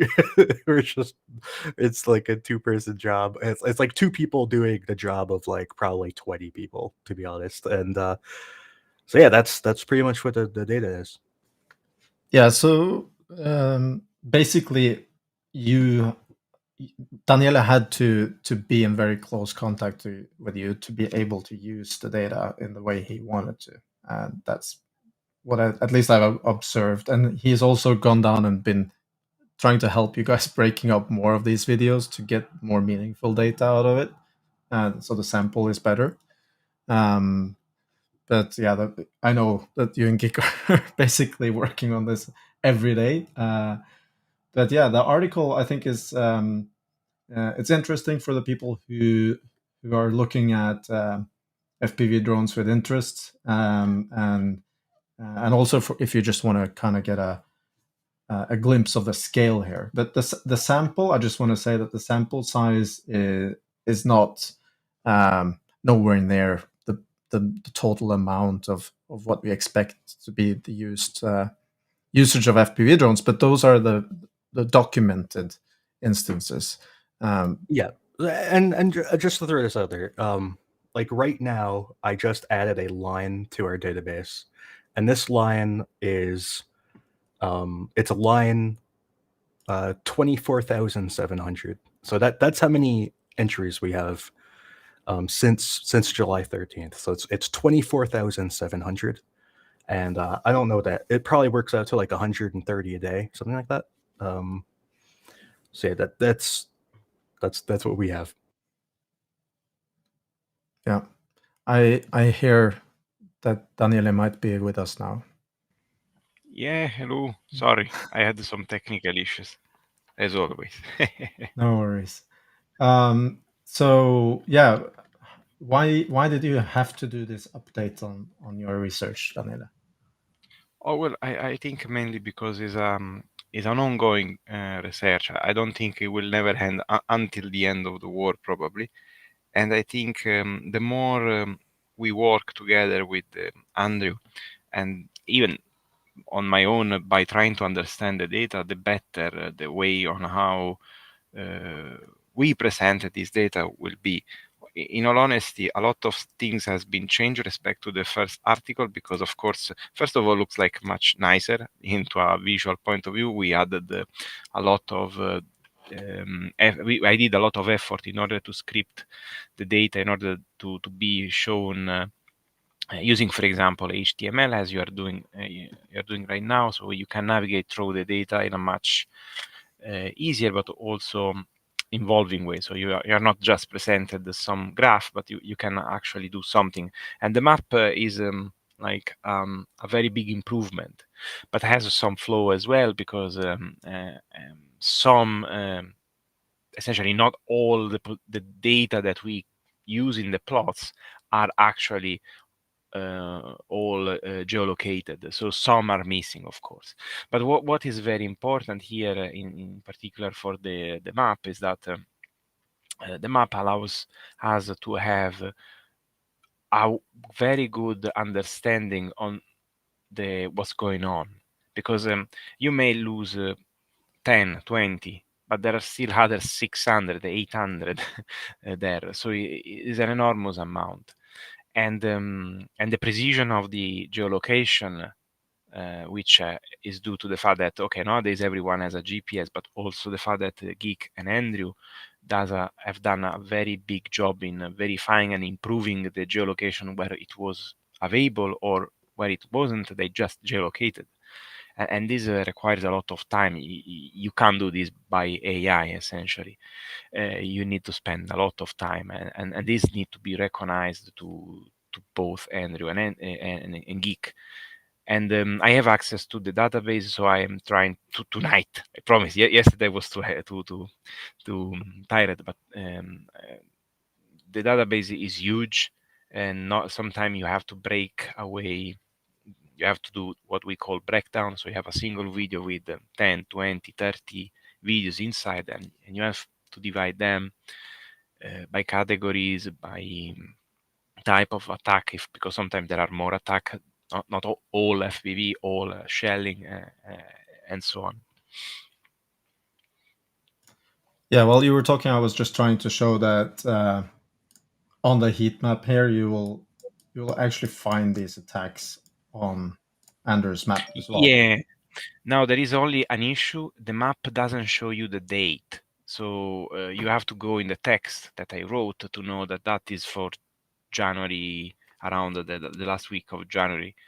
And but in the future, I will add the possibility to show the data on the map, as because by anyway, we are using the same map. I didn't know that this type of map is from a Ukrainian company. Essentially, is free of use, and yeah, you say it's the same. But I'm using the urban one because it's easier for me to see the different roads, terrain, and if you have the data here, the date here, you could essentially look at Andrew's map, look here, and you would see exactly the same. I agree with you.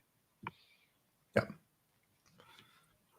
But yeah, there's, and also I want to emphasize that you've only analyzed the FPV drone use, but as you can see, they have these little symbols that represent an FPV strike, but then you also have a bunch of other incidents that are mapped.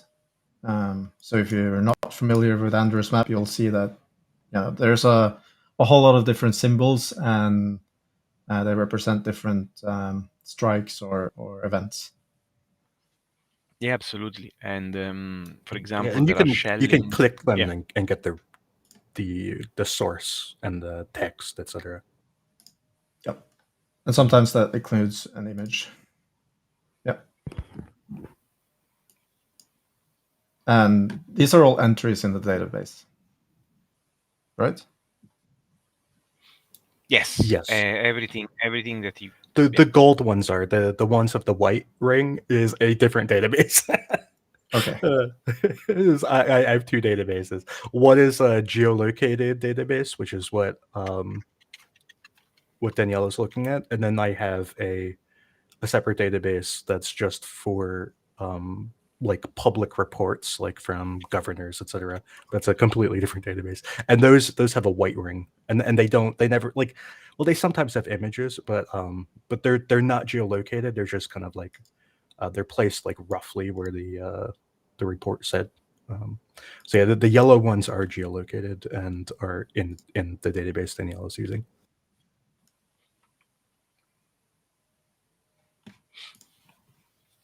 And yeah, so what did you find, Daniela?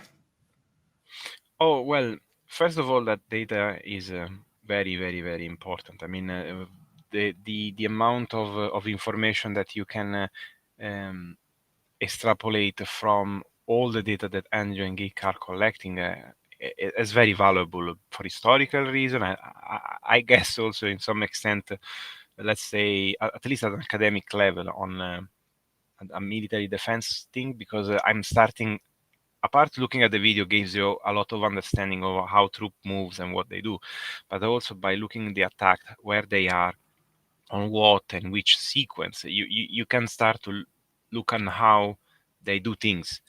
And the analysis essentially is going through the numbers initially, and the numbers show us that for the data that we have collected and which I was able to post-process, because there are some other hidden data that I will try later to carry on, because also the database evolved during the months, and the total number looks like, as you're showing, is in favor of Ukraine. But if you look at the progression, we can see that Russian are essentially increasing.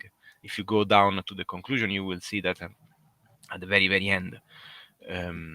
Yeah, this one. Now, apart the error band that probably I will have to modify this, I was very late when I decided to publish. So this error band doesn't mean very much at this point. But the very important thing is the trend. The trend is just a fit. And you can see that the Russian one are essentially steadily going up. And the Ukrainian one are starting to, kind of deflect. Now, I will try to update with the full January data to have a final conclusion, because these are missing this last week, and there were a lot of activity. Andrew, as you remember, Andrew told us that there were videos with 97 attacks. So who knows at the end which will be the outcome. But for sure, first, the Russians are massively using drone against buildings, which is fairly not new, because especially for Andrew that was tracking this for months, but for the general public who do not have much attention on these, despite sometimes we see attack of this type, this is systematic. Especially in Marinka, they are actually bombing they are demolishing house by house. And in the article I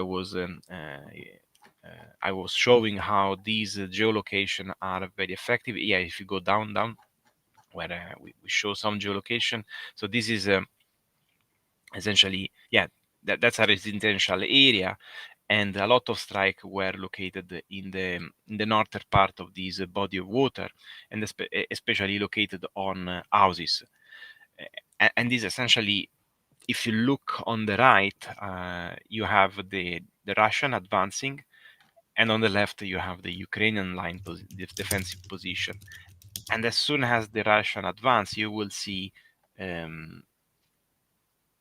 FPV drone activity aimed to deter or impede the defensive position. So essentially denied to the defender the capability of entrenching and essentially holding position by simply removing even a piece of concrete. I remember an example that Andrew made about Russian even destroying a slab of concrete that were perfect hiding position to shoot. This is another example of how powerful and accurate are the data. This is now is more than a week old, but this is a defensive position, a very strong defensive position of the Ukrainians, still in Ukrainian hand, which has been hit by several FPV drone attack. And you can see more or less they end up in that building in upper left, the other one just below, and then probably around that trench line. So as you can see, this looks like not unprecise attack, but FPV are very, very precise, and I think are going to change also how trenches are utilized, because one thing that emerged is the fact that trenches were already dangerous places, but with the advent of FPV drone, trenches can be very, very dangerous as well. Above there is an example of these while I was discussing. So this is a good example. So this is an example where an FPV drone didn't manage to hit the internal part of the trench, because the guys who manned this trench did a very good job in building quite high embankment on the side, and furthermore there was a lot of foliage and other things that impeded the FPV operator to have a precise dive into the trench. So he ended up into the embankment without damaging the trench.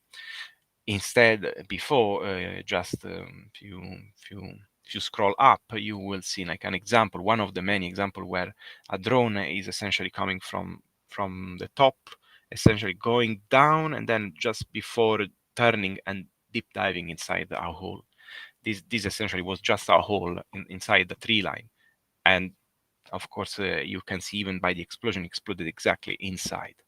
So this is a terrific type of weapon, because you feel safe in the trench, but now you are not anymore unless the defensive position is very, very well digged in, and if you are also lucky, honestly, because at the moment I don't see, apart in electronic warfare, anything that can help very much in the defense of trench line against this type of threat. Yeah, I don't know if I have an anecdote that's very different. I mean, this has happened multiple times, but it's amazing to me because so what the Russians did is they assaulted the trench with like 6 guys, and what they did is they used FPV drones to push the Ukrainians into one part of the trench, and then they would throw grenades at them. And when the Ukrainians would run away from the grenades, they would hit them with FPV drones to push them back into that spot, and they just kept doing that until they were all gone, basically. So the FPV drones have a lot of uses in trench warfare that aren't just bombardment. It really makes trench warfare very terrifying. Yeah, that's I think one of the scariest things that I saw. I think I know the video that you are referring, and there are also other videos where and we were looking at this video together a few days ago of an FPV drone, was Ukrainian this time. Essentially, we don't know if this drone was doing some aerial bombing, because there is also this other type of attack that essentially the drone doesn't plumb on the target, but just release a bomb, and then it is able to still flying around. And this drone was essentially chasing other Russian soldier, and these were abandoning their trenching position, thinking that it was an FPV drone with a charge, and they end up in a field. And they were completely scared about that. So this just to shine a bit of light on how terrifying you have to be now. Trench warfare, as Andrew said, is very much terrifying. And returning to the rest of the article, the article show, of course, the numbers, and of course the number are divided into infantry, vehicles, and position. Now, on vehicles, we still see overall superiority of Ukrainian side, but this is possibly mainly because Russian are using more vehicle, and it's very likely about that. And the good thing is that I don't see a very much difference in the area of infantry, which is the first one that I discussed in the article. And despite Russian are a bit ahead now, and maybe there are also attacks that we don't know about because they are not in the database, and it's possible that we miss them. This gap is not that huge, but if you join these with the number of attacks on position, and sometimes position and infantry can be mixed, because when they hit a trench full of soldiers, you consider this an attack on position or an attack of infantry. So this is also difficult sometimes. So they get mixed as well sometimes. So to close up, the overall number are increasing on both sides. Russia is steadily going on its route, and if the latest data will confirm that respect to Russia, Ukraine has been reached a plateau.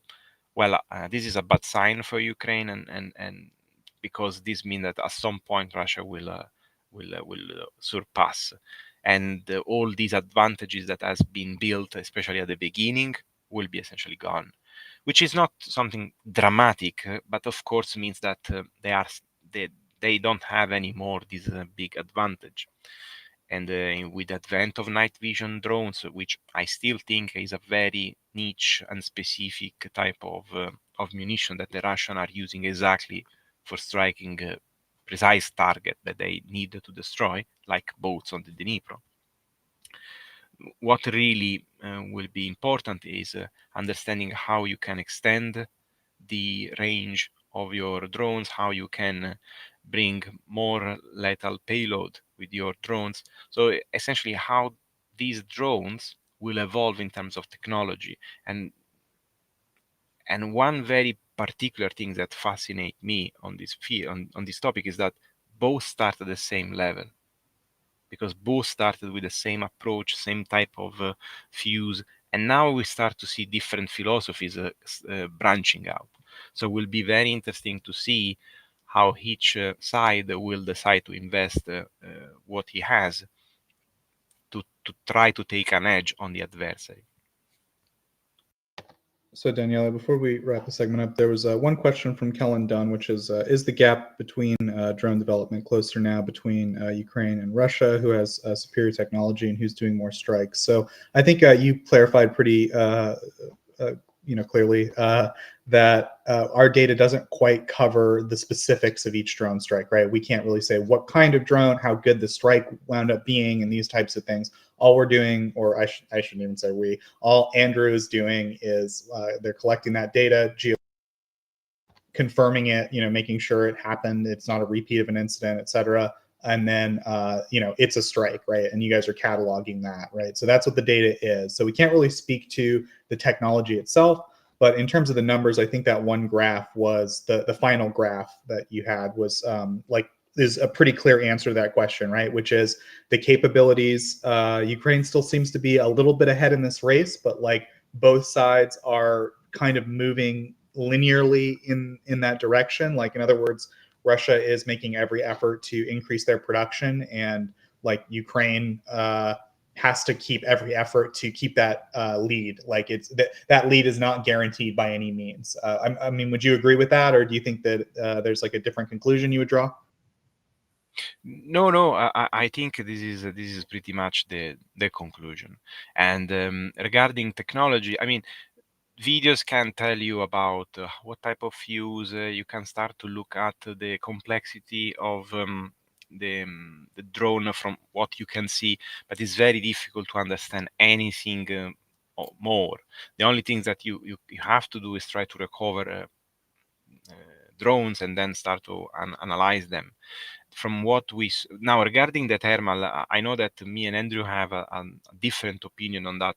I I think that the fact that they are using thermals and the Ukrainians are not is not a problem of money or not being backed from the state or whatever, but it's also only an opportunity thing. So probably for Russian is much more valuable to use drones during night to hit specific target.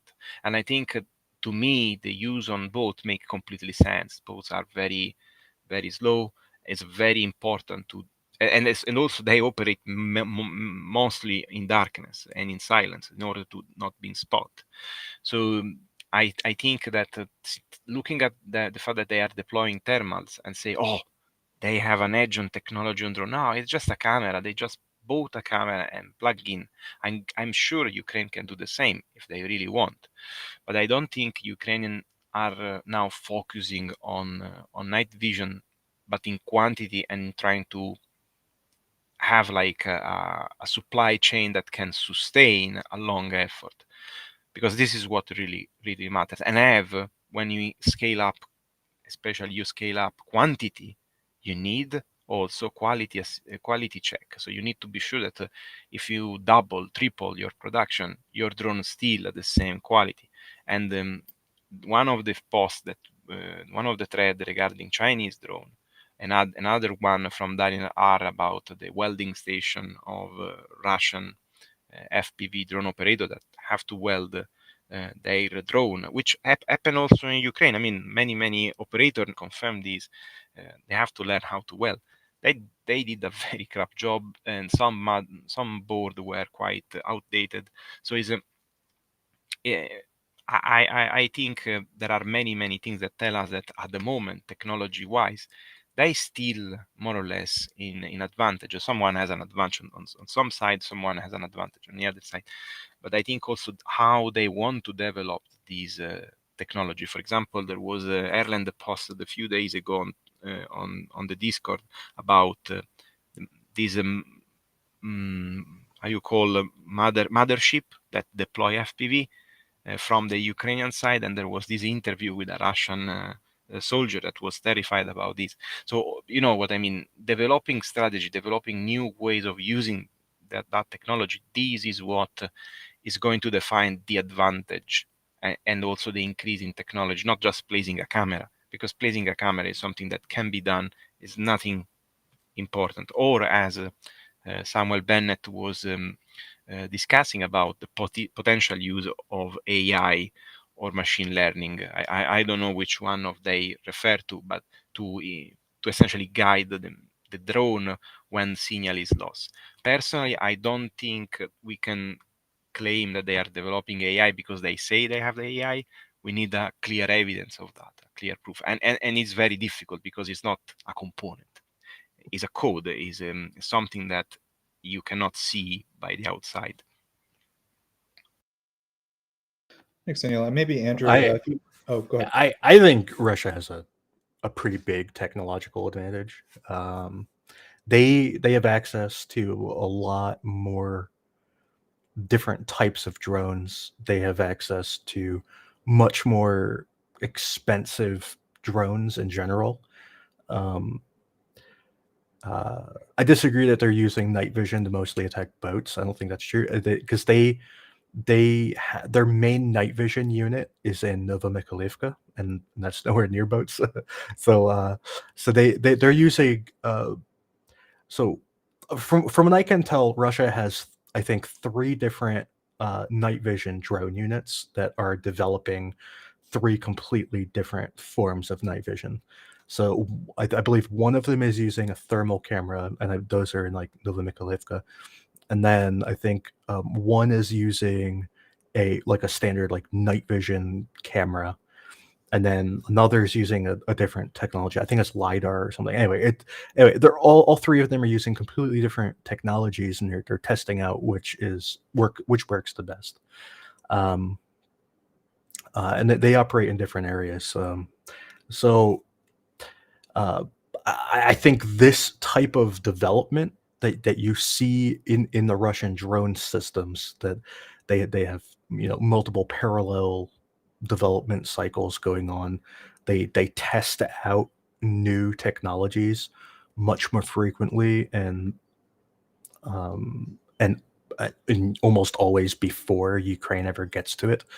For example, they were using these like ridiculously giant bombs on some of their drones, which I don't think they do anymore, but they tested out to see if that worked. They've done a lot of things in this area where I think they are ahead of the curve with regards to Ukraine. Ukraine always seems to be playing catch up in every category in this, and it's unfortunate. And I think a big part of it is that the Ukrainian government isn't really investing money in drones. If you remember back, they said that we don't have time to invest in wedding toys or whatever he said. So I think that the Ukrainian government doesn't really respect drones very much. A lot of it is coming from either the soldiers doing things themselves or through volunteers giving money. Whereas I think in the Russian military, it's coming more centralized. It's coming more from the top, and I think it's more organized and better funded. So I think this is a very important issue that Ukraine needs to figure out. Like Ukraine just needs to take drones more seriously. It's absurd to me that they haven't yet at this point in this war. It's completely crazy, but yeah, I think Russia does have the technological advantage and the initiative and the money. Yeah, I do remember Putin recently announced an investment. I think like something equivalent of like $2 billion US, something like that, into drone programs. As you said, it's been a sustained interest that they've had in drones for many years. So it's something I think Ukraine, as you said, needs to take very seriously. They have a slight lead, at least according to the raw data, in terms of numbers, but like that's really not something that can be counted on, and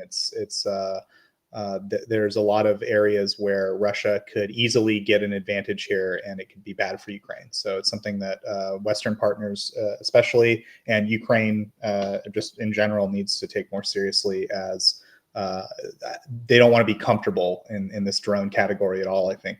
And anything else, Andrew?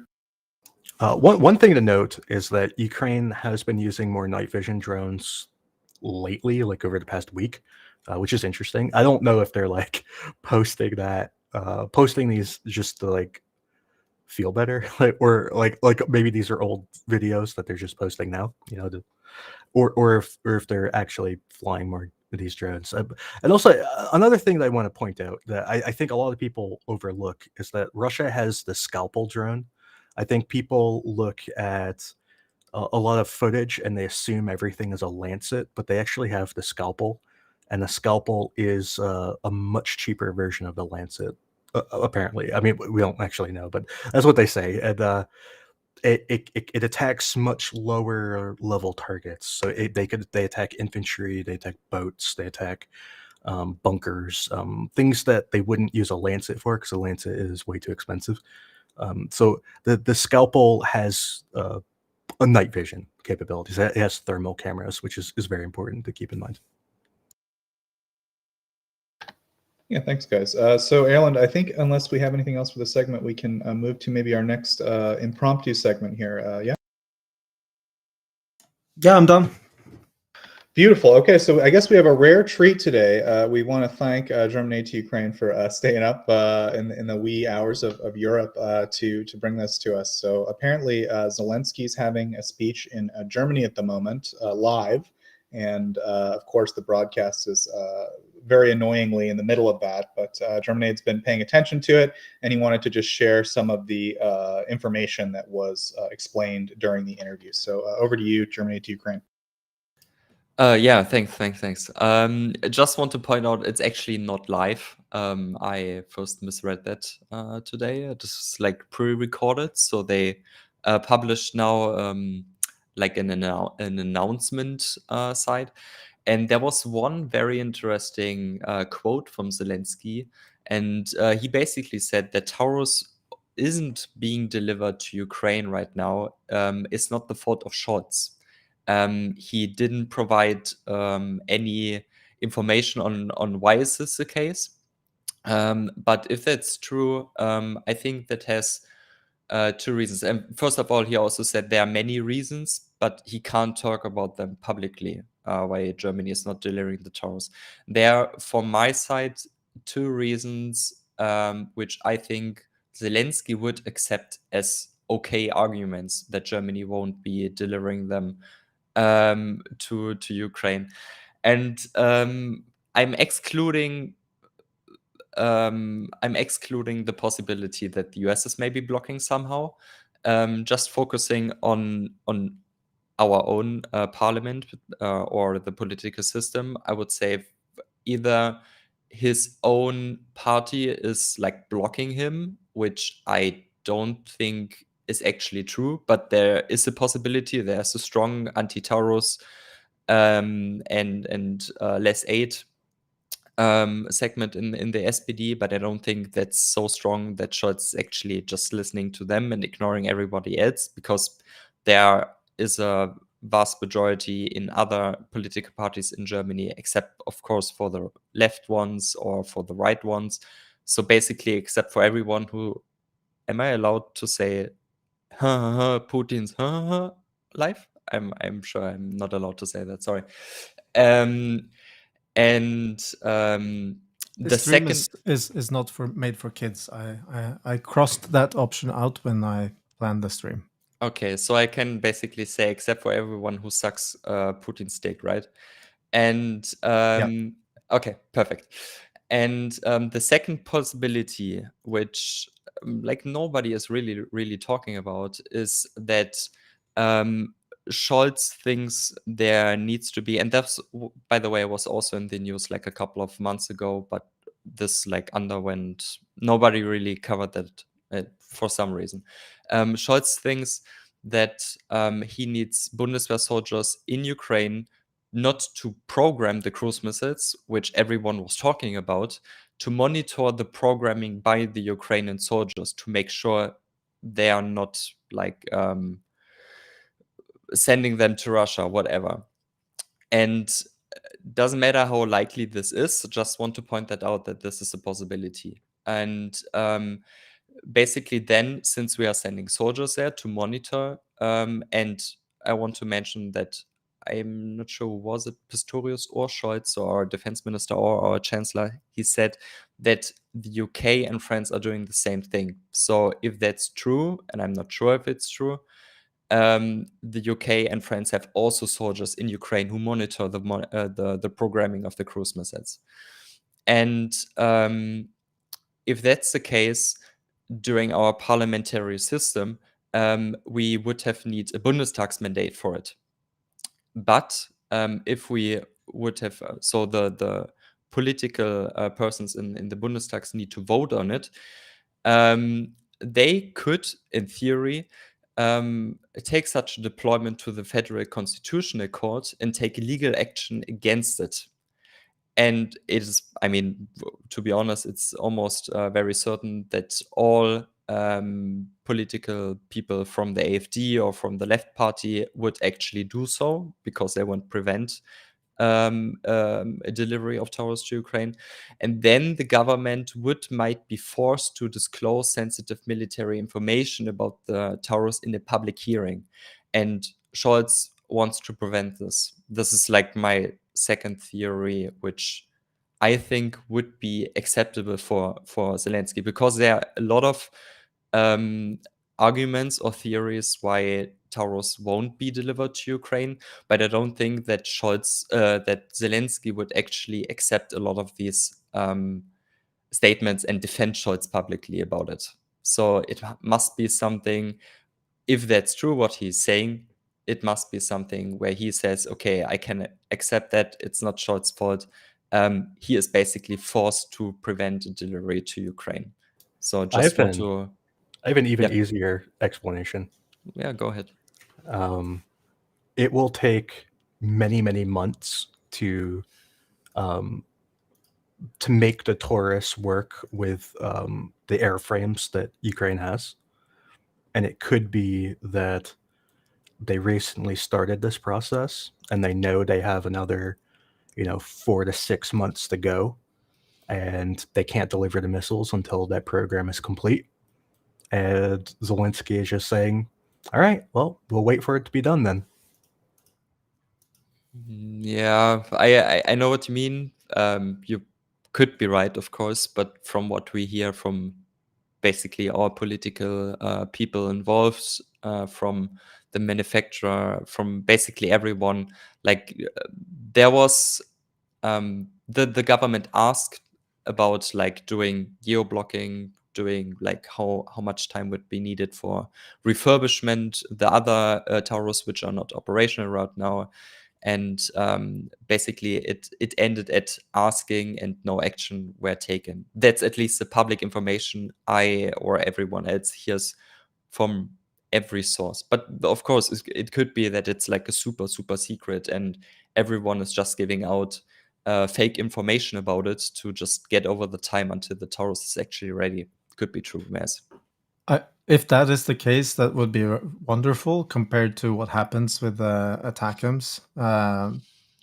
Having operational security about a program like that tight it could be very, very important, especially when it comes to the effects that you want the delivery of the weapon to have. And yeah, the ATACMS had quite a considerable effect, even though there were just 20 of them or less. But the effect could have been even greater if the information wasn't leaked just a couple of days before they shot them.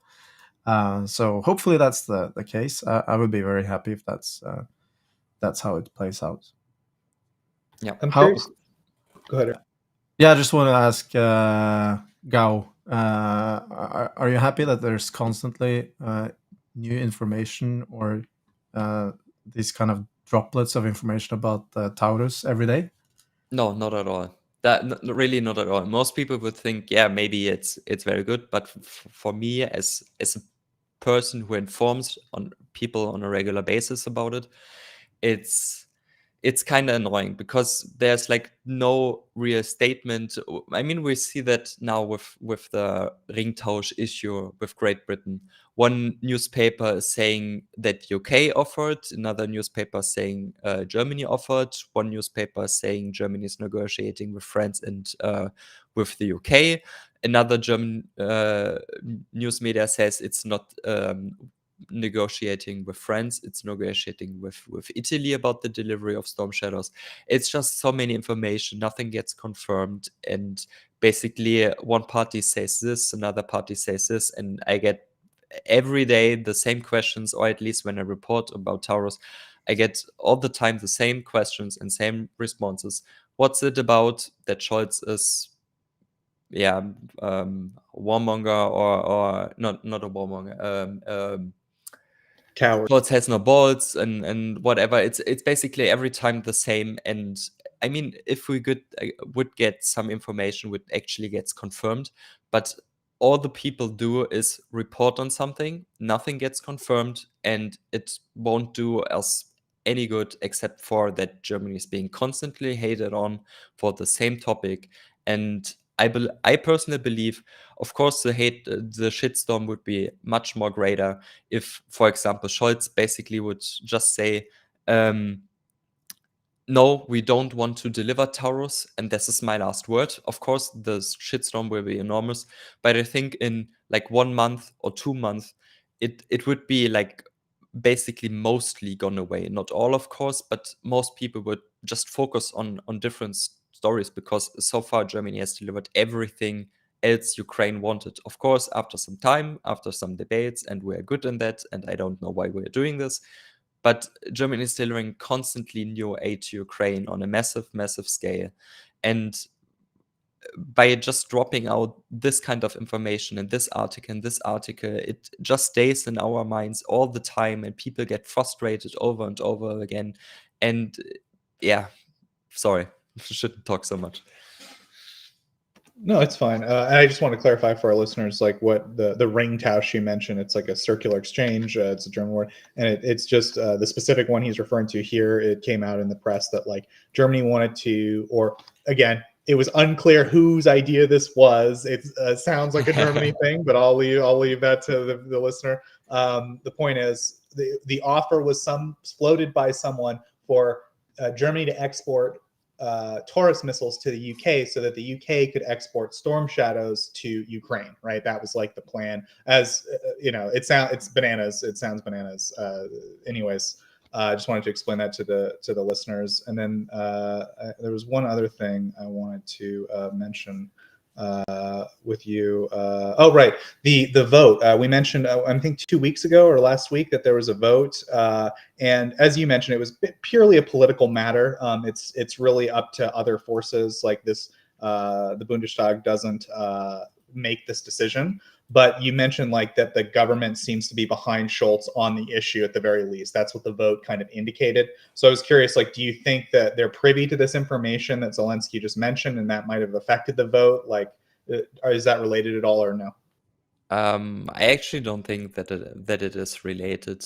All I can just say is that the vote which was already done like a couple of weeks ago, like you said, wasn't a real vote because it was clear that the ruling parties in Germany would vote against it.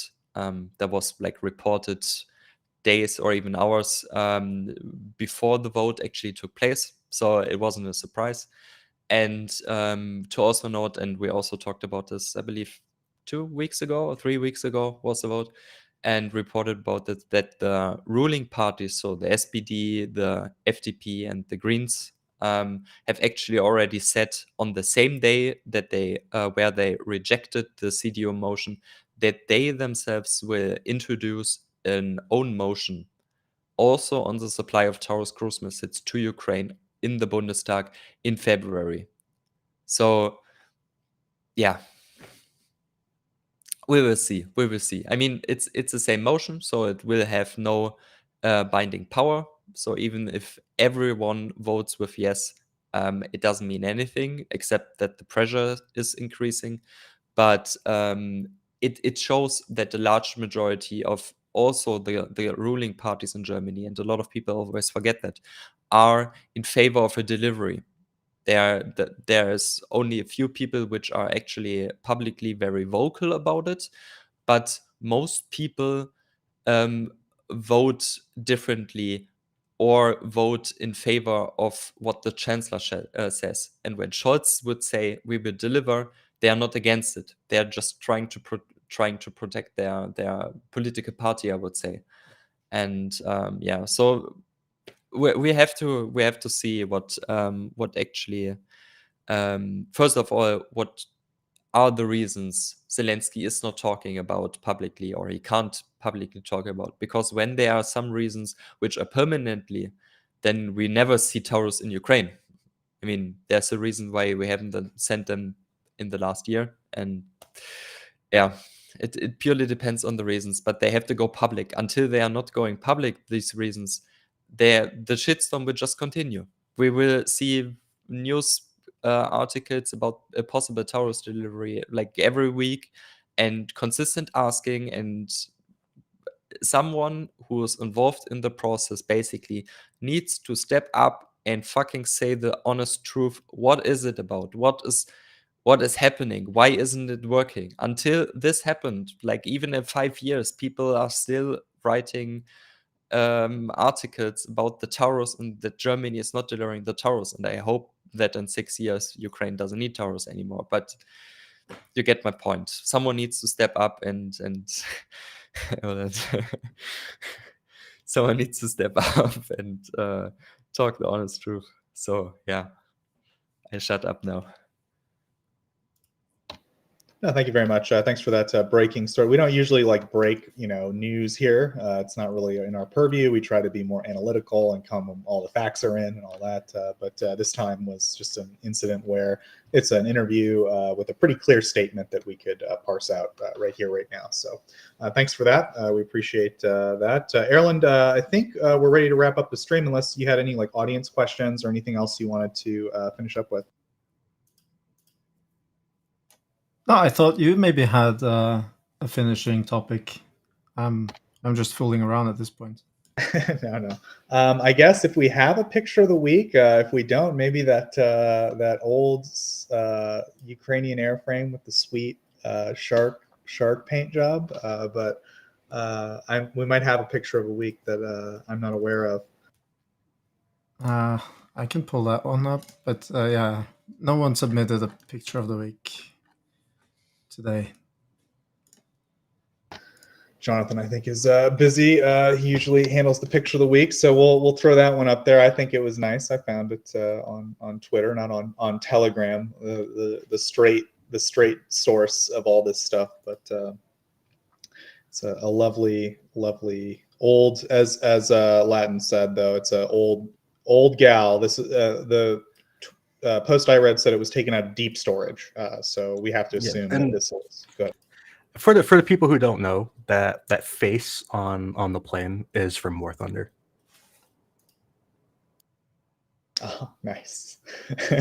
I love the level of influence War Thunder has had on the full-scale invasion of Ukraine. It's yeah, there's a Challenger that has War Thunder paint as well. Yeah, and of course we all know about the Bradley soldier who took out the tank, who said, "I learned about the weak spot on War Thunder." Wholesome. Okay, so thank you, everyone. That's our picture of the week. Please take a look, ponder it. We don't really have much of an audio presentation about it beyond that. But of course, you're always welcome to submit a picture of the week. If you see a picture throughout the week that you think really speaks to you on a certain level, we think pictures say 1,000 words, as they say, right? So if you see a picture that you think communicates something about the full-scale Russian invasion of Ukraine, we always appreciate your contributions. So thanks for that. Thank you, of course, everyone who contributed to the discussion on Tochnyi today. We really appreciate one of our aviation experts coming in, Latin. We appreciate Andrew coming in with all that data. We appreciate Daniel dissecting the data, Bionade coming in with his bit, Erlend running the stream, helping moderate along with me. So thanks everyone for. I hate thanking individuals. Oh, of course, Germany to Ukraine, as always. Yeah. I always hate thanking individuals because I know I will always pathologically forget one, and then they are going to feel bad. So I try to avoid that and just thank everyone. Moving on. Thank you to our contributors, comma. Thank you to our listeners. Thank you so much, guys. I'm going to now name each of you as well now. So thanks for tuning in. We appreciate that. We have a lot of people who watch the video on demand, the VOD. So thanks everyone for tuning in, whichever way you see fit. We appreciate it. If you guys have anything you want to say to us, of course, please like the stream, always subscribe and all that. But write anything you want in the comments or reach out to us on Twitter. We do appreciate your feedback. We love your questions. It's something that we enjoy learning about because we have very, insular, nerdy discussions about all this stuff. And sometimes we don't have a good sense of what the public wants to know about things. So you can help us with that a little bit by asking questions. So we always do appreciate that. We try to answer your questions. So thanks for listening, and also thanks for contributing your questions. And of course, we broadcast every Sunday, 2 hours ago from now. Of course, if you're on the VOD will be out at the same time. So appreciate that. Appreciate the people tuning in live. We'll see you all next week. And Slava Ukraini. Heroям слава. Героям слава. On behalf of the brave.